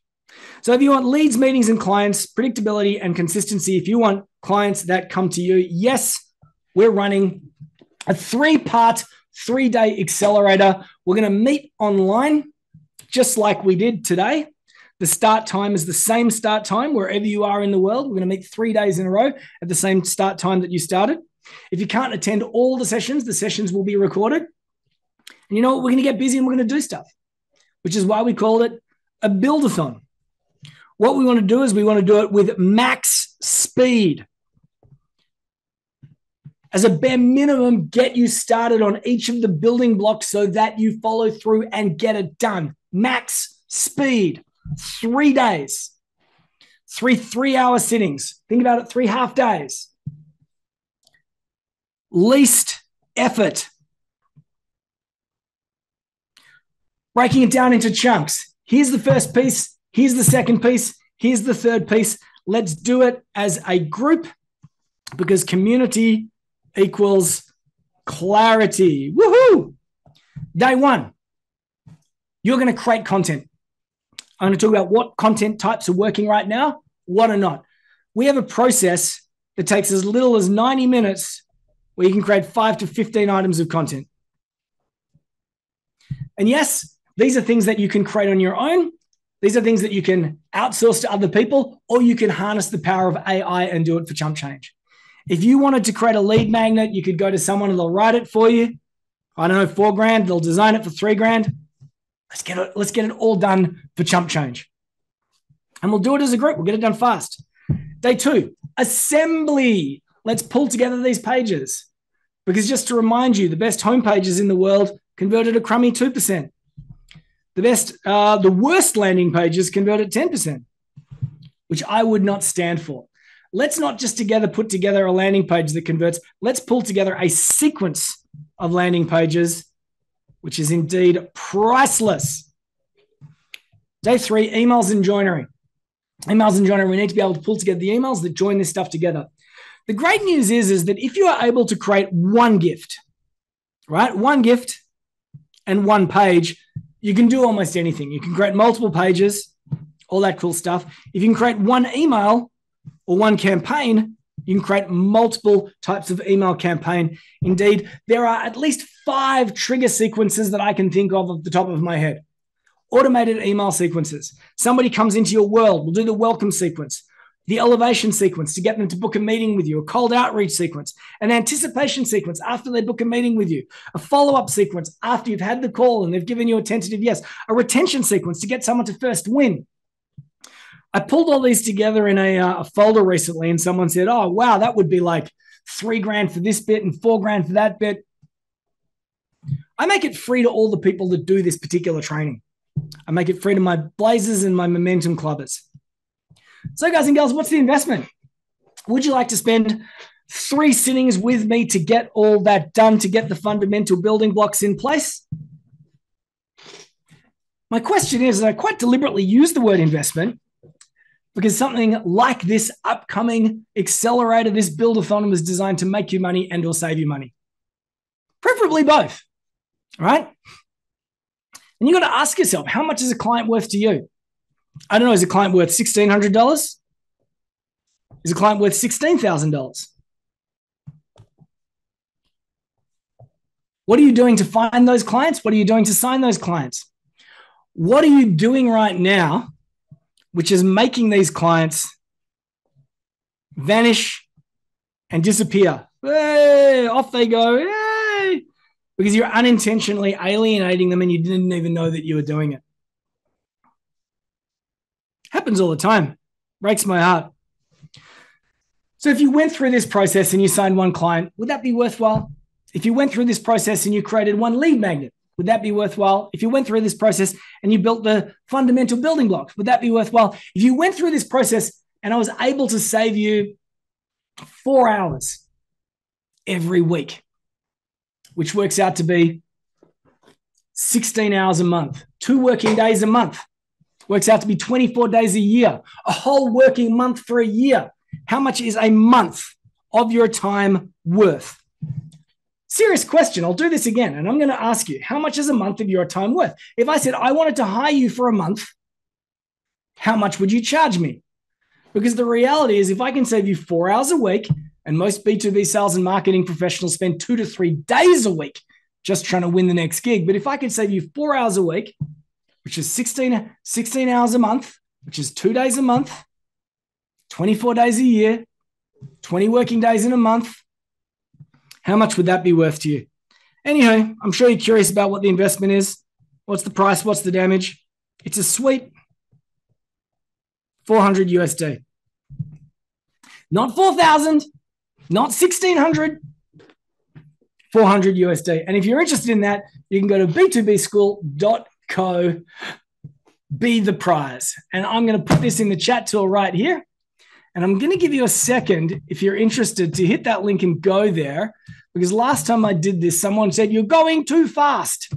So I'm going to go here and I'm going to pause b2bschool.co/be the prize. I'm going to put it in the chat. And someone please tell me whether the link works. And it will quite simply go to the cart page. So we're going to do a lot over a very short period of time. As I said, maximum speed, least effort. I talked about creating content. I talked about pulling together landing pages. I talked about the joinery piece to build the trust, create the momentum. But there are 1 or 2 other things that I want to make sure that you have. What is the most important outcome of your time? What's the most important? I just gave it away. What is the most important outcome of all? It's the one thing that we all have, and most of us use it in fairly poor, inefficient ways. We fritter it away like confetti. The most important outcome of all is indeed, yes, of course, time. It might seem counterintuitive, but when you participate in one of our events, as I said, we'll save you time, we'll make you time.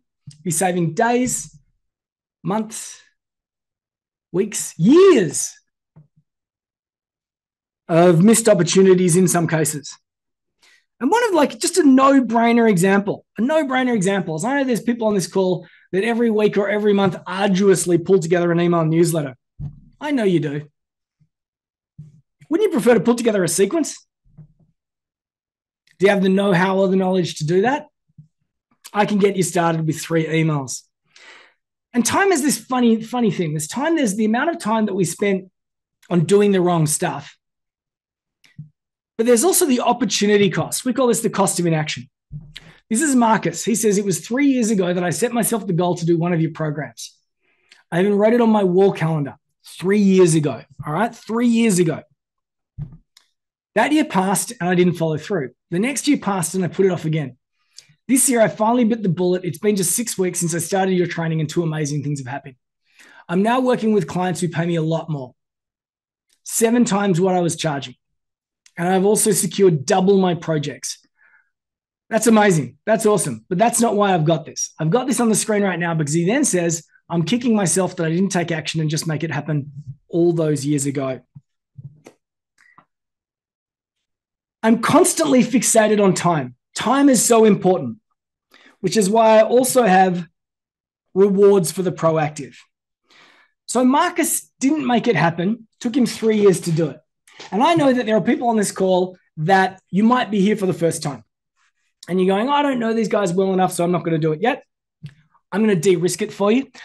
But I've also got people on this call that have been here in our world for a year, 2 years, 3 years, and have yet not invested in any of our stuff other than the free stuff that you can get your hands on. To any of you guys and girls, I'm going to ask you a question. Where do you want to be in 2027? Weird question, huh? Where do you want to be in 2027? Do you want to be in the same place that you are now? Because that's what happened to Marcus. And it's what happened to most people if they don't have systems, automation, and community. So as I said, I've got rewards for the proactive. We love to reward the proactive. Everything that we do is focused on this concept of time. Rewards for the proactive. Number 1. All right, remember how I said it's not linear, but we make it linear? Create, automate. What's this bit? Amplify. Day 1, create. Day 2 and 3, automate. What about this third bit? Because I know that some people are thinking, well, you know what, James, if I build it, will they come? Well, that's why we've got this bonus. This is called our Funnel Fillers Pack. And this is a bonus. This is a 60-minute bonus, which is why it's called a reward for the proactive. We've got 5 of our favorite funnel fillers: LinkedIn for lead generation, strategic alliances and partnerships, network reactivation for the quick close, closed loop advertising, website lead gen boosters. We've bundled them together into the one package and we're giving it away as a bonus. Each of these can be purchased for $4.97 each, which gives the total pack a value of $2,485. And we call this a no matter what bonus. Whoa, what does that mean? I'll let you know in a second because I got, I think, 2 more bonuses. Next bonus. If you're able to sign up in the next 60 minutes, I'm going to give you a decision clarity call with my business partner, John Inglesos. You're going to start with your target audience. Then you're going to map the client journey. And then you're going to come up with some angles. That's why it's an audience and angles audit. And if anyone's ever done this with John and had a really great experience, give me a shout out. All right? If anyone's had a great experience with John, give me a shout out. Like Paula here. In less than 1 hour, my husband, my business partner, and I were finally on the same page. 1 hour with you was worth more than a 10K mastermind. Paula had just traveled to the other side of the world to do a 10K mastermind, came back, did a 45-minute session, and that was heaps better. It's high value. David says, John is brilliant. Pam says, yeah, John is awesome. My third bonus is a Let's Stay Friends money back guarantee. So by the end of the first day, so sign up, come along, attend the first day. If you decide it's not right for you by the end of the first day, just let us know and we'll refund you the full amount. We'll refund the full amount. And that way we can walk away friends. That's why we call it our Let's Stay Friends money back guarantee. We're not in the business of forcing people to do things that they don't want to do or that they're not ready to do. Tansy says, every interaction has been a positive experience, and this turned out to be one of the best training programs I've ever done. Now, Tansy did a program called The Recipe, which is a variation of what we are doing over these 3 days. It was one of our first training programs. The lighthearted yet get down to business attitude was exactly what I need and what fit me. I feel so fortunate to have gotten to meet so many incredible people. So just to summarize these reactivation, these deals for the proactive, I'm going to give you a decision clarity call with John. All right? If you get to the end of that call and you're going, this is not right for me, or if John says this is not right for you, we can refund your money. You can do that before the event or you can do that after the event. Also, if you get to the end of the first day and you go, this is not right for me, we'll refund your money. And why is this called a no matter what bonus? Here's the deal. We will allow you to keep the 5 fillers worth $2,485. You can keep that forever, no matter what. So the worst case scenario is you get an amazeballs session with John, plus the first day for free, plus the funnel fillers bonus pack. And if it's not right for you, we refund your money and you still get the 5-part strategy stack. Pretty wild, huh? All investments have risk, except maybe this one. Cool. So here's what I want you to do. I want you to go do it now. b2bschool.co/be the prize. Now, I've got a bunch of questions, and the main questions are, when's it happening? What's the price? The price is USD. Everything that we do is always in USD. When we talk about technology tools, we talk about technology tools in USD because they are mostly in USD. We run an international company. The lion's share of our customers and clients are not in Australia. I have an Australian accent. So everything that we do is in USD. And also, as you come into our business and over time, many of our clients end up shifting to USD because they end up becoming international businesses, whether they intended to or not, because they get target audience clarity, low touch delivery, and predictable lead flow. To bring this to the back here, to the beginning, Kath says, I'm closing as early as the first conversation. I just had my best month ever. Plus, I signed my first international client. Borders have become meaningless. Borders have become meaningless. And I'd like you to be feeling the same way about whatever it is that you do over time. Might be a stretch for now, but however, that there is the natural evolution for most businesses as they scale. Dates. Now, it depends on whether you're in Australia or in America. But however, it is same bat time, same bat channel, 2 weeks from now. That's when we start. If you're in Australia, you would have joined me if you're on the Eastern Seaboard at 10 a.m. on a Wednesday. Jump ahead 2 weeks, 1st of May, 10 a.m. on a Wednesday, 10 a.m. on a Thursday, 10 a.m. on a Friday, 3 hours. America, if you joined us from New York, let me think. No, if you joined us from LA, it would have been 4 p.m. on a Tuesday. Had to rewind my brain there, which means there will be 4 p.m. on a Wednesday, 4 p.m. on a Thursday. If you manage to make it here, same bat time, same bat channel. We're going to do it over 3 3-hour sittings with a couple of breaks in the middle. But in your mind's eye, I want you to be thinking, okay, I'm going to put aside a half day, so I can properly get this stuff done. Once again, it sounds counterintuitive, but wouldn't you like to spend, I don't know, half a week just getting the lion's share of this stuff done so that you can then build on it?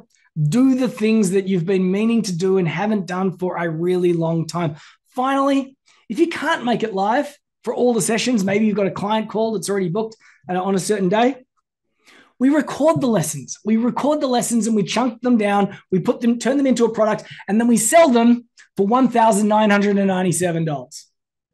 So I don't know about you, but I think it's better to buy something for 400 USD now than pay $1,997 USD for that a little bit later. I don't know about you. All right, we've hit the 1 hour, 45 minute mark. I do set aside 2 hours, as I said, which means that I've got one or two little exercises if you want to stick around. If you've got any more questions about the accelerator, hit me up.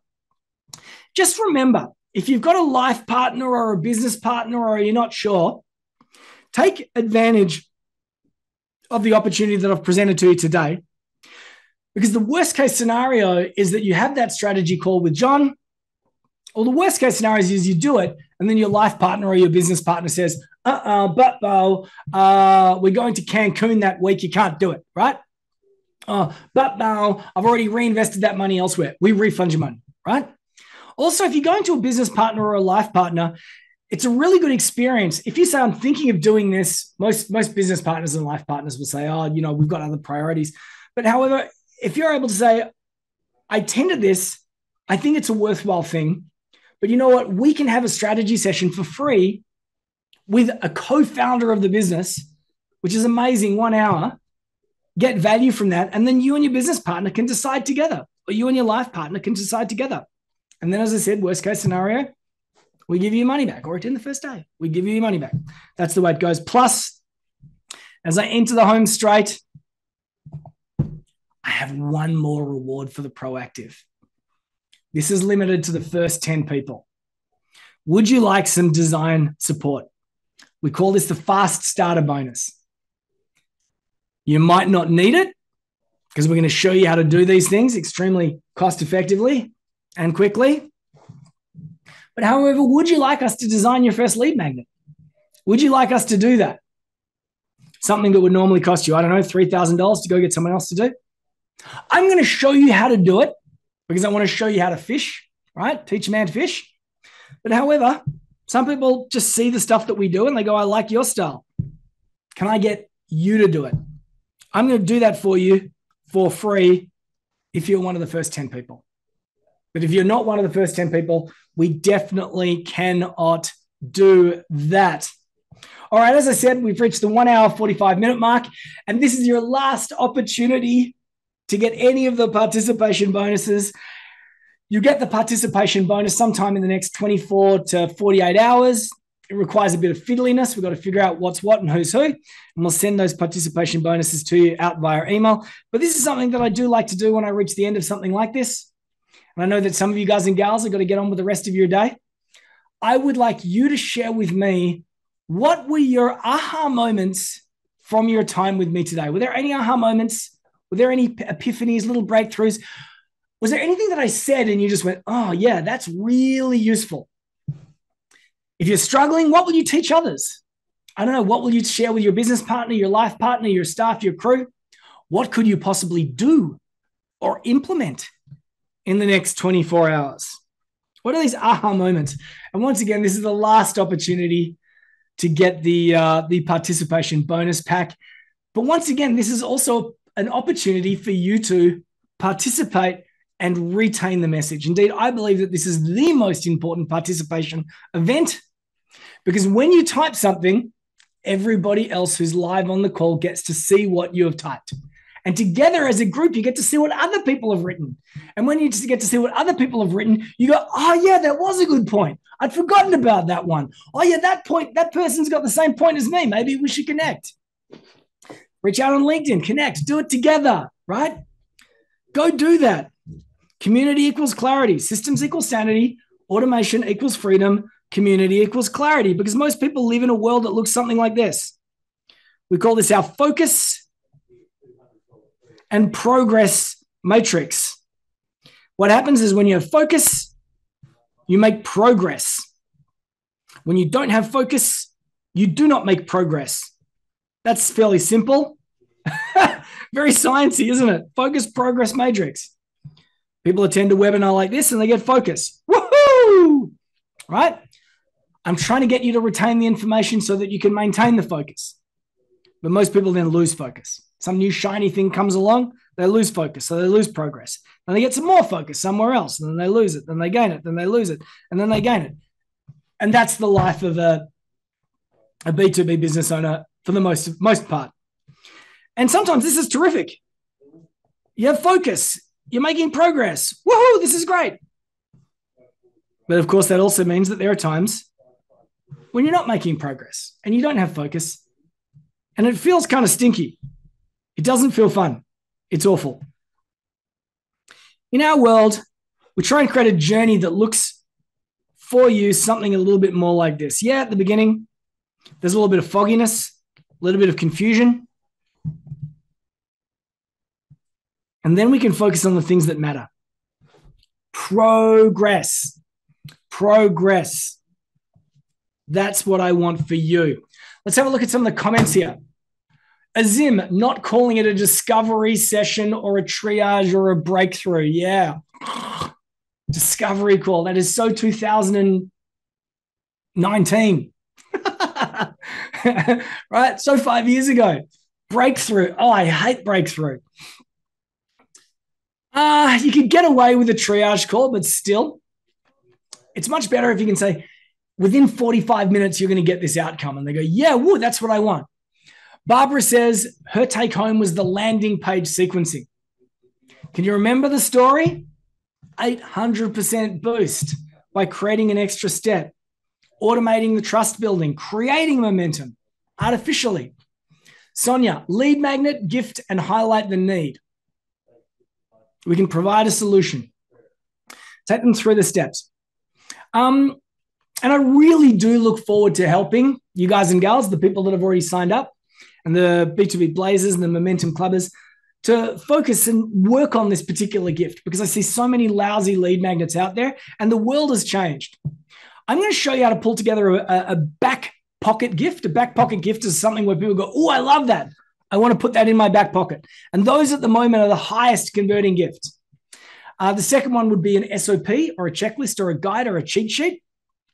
And what's crazy about that is that these days you can get ChatGPT to do it for you. And then the third bit is a guide, which is your process, your methodology. And those are the three highest converting ways to create a lead magnet at this particular point in time. Mark, I need help with the order and the technology. Join us, mate. Join us, mate, on the accelerator. We'll talk about the strategy. We'll talk about the technology. There are a handful of tools that we think are the best tools right now. Fortunately, most of them are cheap as chips. They're not particularly expensive at all. I know that there are some fairly expensive all-in-one solutions like HubSpot. Starts cheap, gets expensive. I would much prefer to see you make micro gambles and say, I'm going to use this tool for the landing page because it might only be $49 or $79 or something like that.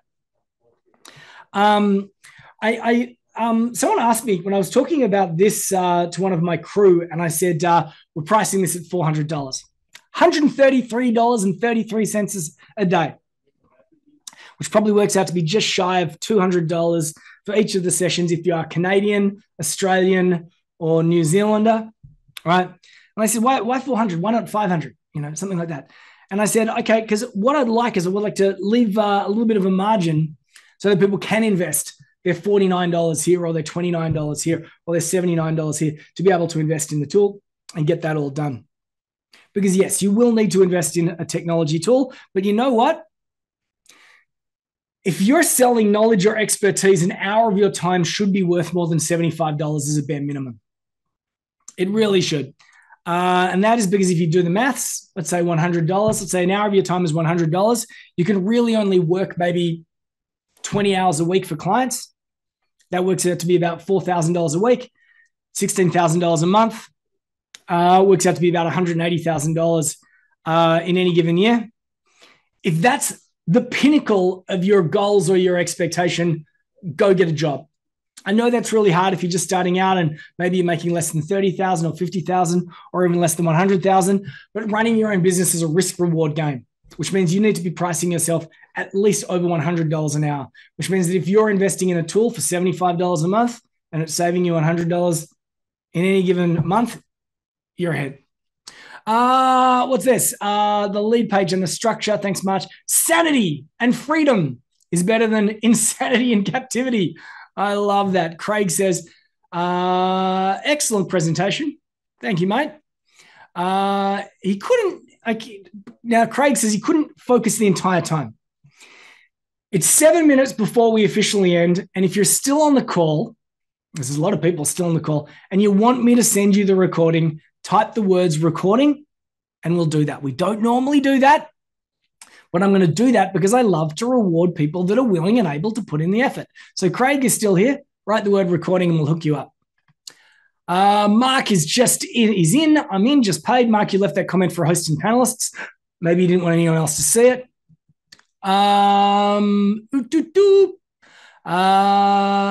Peter says, love the way you deliver. Excellent. Excellent. Now, if you love the way I deliver and the things that I've been talking about making sense, I highly recommend that you jump on that opportunity to book a call with John. John is a hard guy to book a time with. He's very popular. And we get a lot of leads, so we can't make him available to everyone. And maybe at some point you tried to book a call with John and there weren't any spots available. This is an opportunity to book a call with John. It's worth a lot more than $400. It tells you that. All right. A couple of people saying recording, rock and roll. That's Ording. Just said there was lots of interruptions as well. Sonia, excellent, has just joined us as well too. Just mentioned that in the comments. Have to get a recording of day 2. We come up with random, crazy excuses for not taking action, but not Sonia. Sonia can't make it to the second day, but it doesn't really matter because it's going to be rewarded. And we're very good at doing what it is that we do. We have rewards for the proactive. We have these things called RFA challenges, ready, fire, aim challenges, to get you doing things. And then we turn it into something that you can do in your own time, at your own leisure. And you'll get access to that. So I'm going to finish with a little bit of a story. I've only got one available slide, which I use for hot seats. So normally during our group mentoring calls, I'd grab someone on the call and we'd put them in the hot seat and we'd brainstorm together. Instead, right now, what I'm going to do is I'm going to tell a story. Let's finish up with a story. Why not? When I was running my print magazine, I had this marvelous investor advisor called George. Now, George was and continues to be a very accomplished business owner, achieved many amazing things. For example, he started a business called Boston Consulting in Australia. He started Boston Consulting. He started Pappas Carter Cooper and sold it to Boston Consulting Group in Australia, involved in a lot of really amazing deals, a lot of amazing businesses. But when he was investing in my business, he was also on the board of a football club. Now, I'm not really into my sport, but I know that some of you guys and gals will be really into your sport. And there's a sport that's really popular in Australia called AFL. It's the Australian Football League. And if you've ever watched AFL, you'll know that it is a crazy, fast-moving sport. And in parts of Australia, it's like I was going to say a second religion. In parts of Australia, it's like a first religion. And George said to me, James, he sat me down one day and he said, James, would you like to know how to win an AFL grand final? How to win a premiership, how to win the World Cup, how to win the Super Bowl. Think about any team sport that you love or are aware of. He said, would you like to know how to win an AFL premiership? I said, yeah, sure, Judge. I'd love to know how to win an AFL premiership. I knew that that's really not what we were talking about. So George says, well, if you want to win an AFL premiership, you're going to need a couple different things. First thing I want you to do is I want you to imagine a triangle. I want you to imagine a triangle, a big fat pyramid. That's what I want you to do. I go, cool. So then when you divide it into 3 pieces, as I have done on the screen, you don't need to imagine this. You can see it on the screen right now. It says if you want to win a premiership, if you want to win a grand final, there are 3 or 4 things you're going to need. Number 1, you are going to need to have the fundamentals in place. So when it comes to sport, we're talking about you need athletes that are fit and they're healthy and they've got muscles and they've got stamina. And AFL is a very demanding sport. You got to run up and down a football field for like 2 hours. Very, very demanding. You need to have the basics in place. You need to know how to be able to handball the ball, kick the ball, bounce the ball. You need the fundamentals in place. Cool. I've got that, George. Number 2, you will need strategy and talent. You'll need to have the best talent that you can possibly afford. And you'll need to have a strategy in place to be able to guide and steer that talent.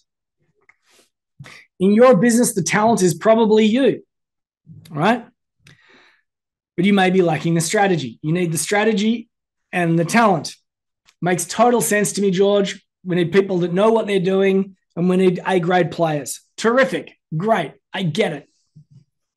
Finally, at the top of the funnel, the 3rd thing that we need, or the 4th thing we need, is flair.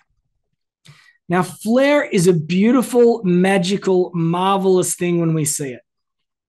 In sport, it's amazing. It's that person who can seemingly do the impossible.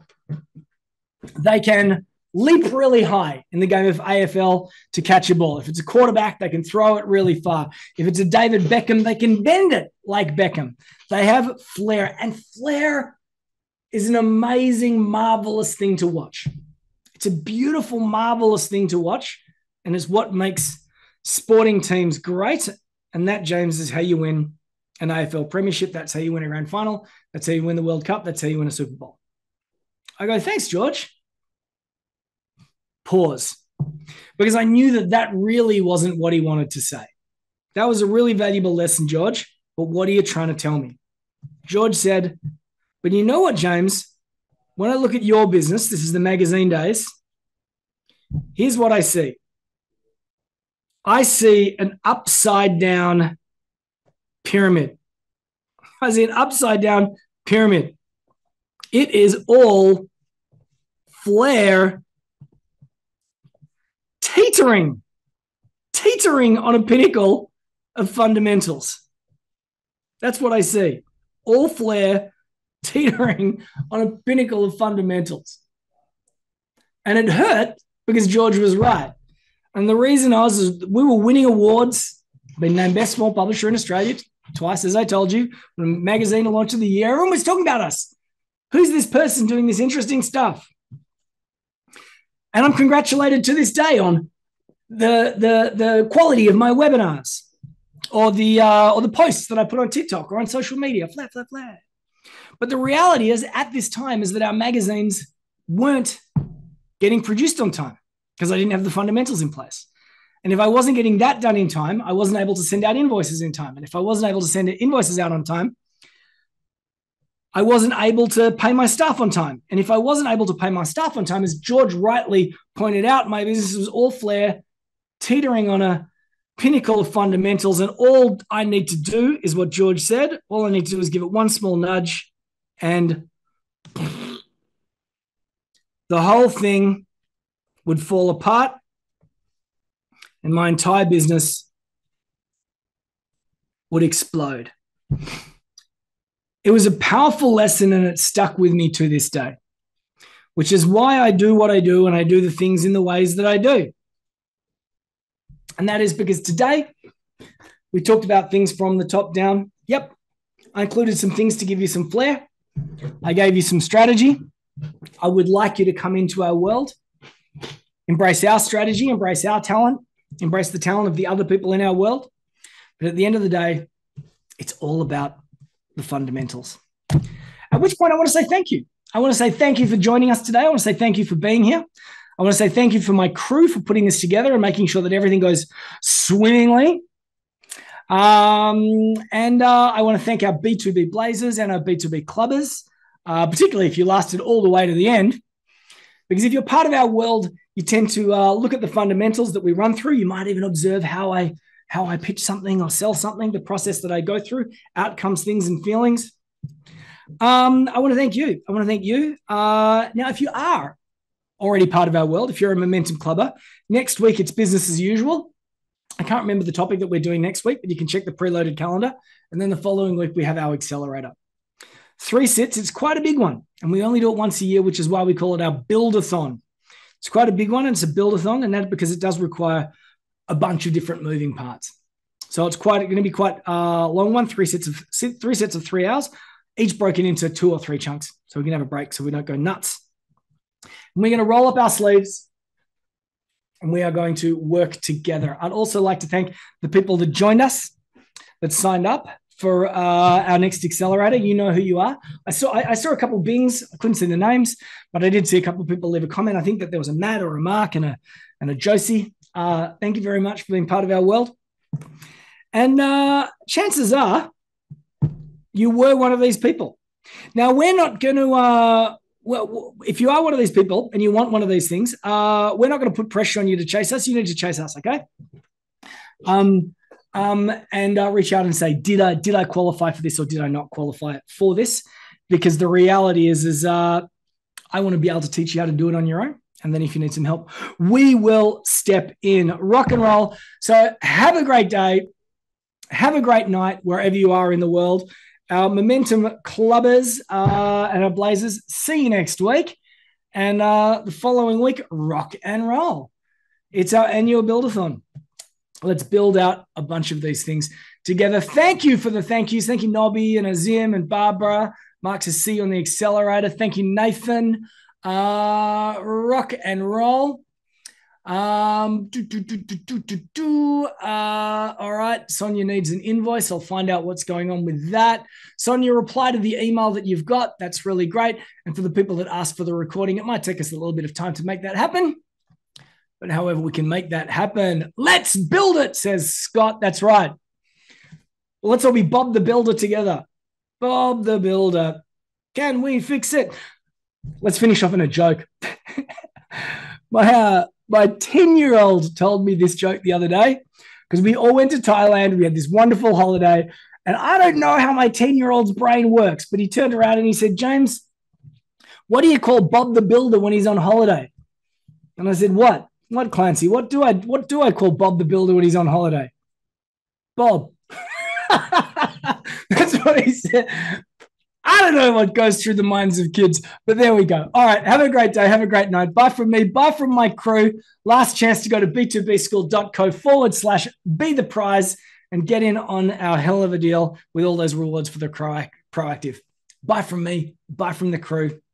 Bye for now.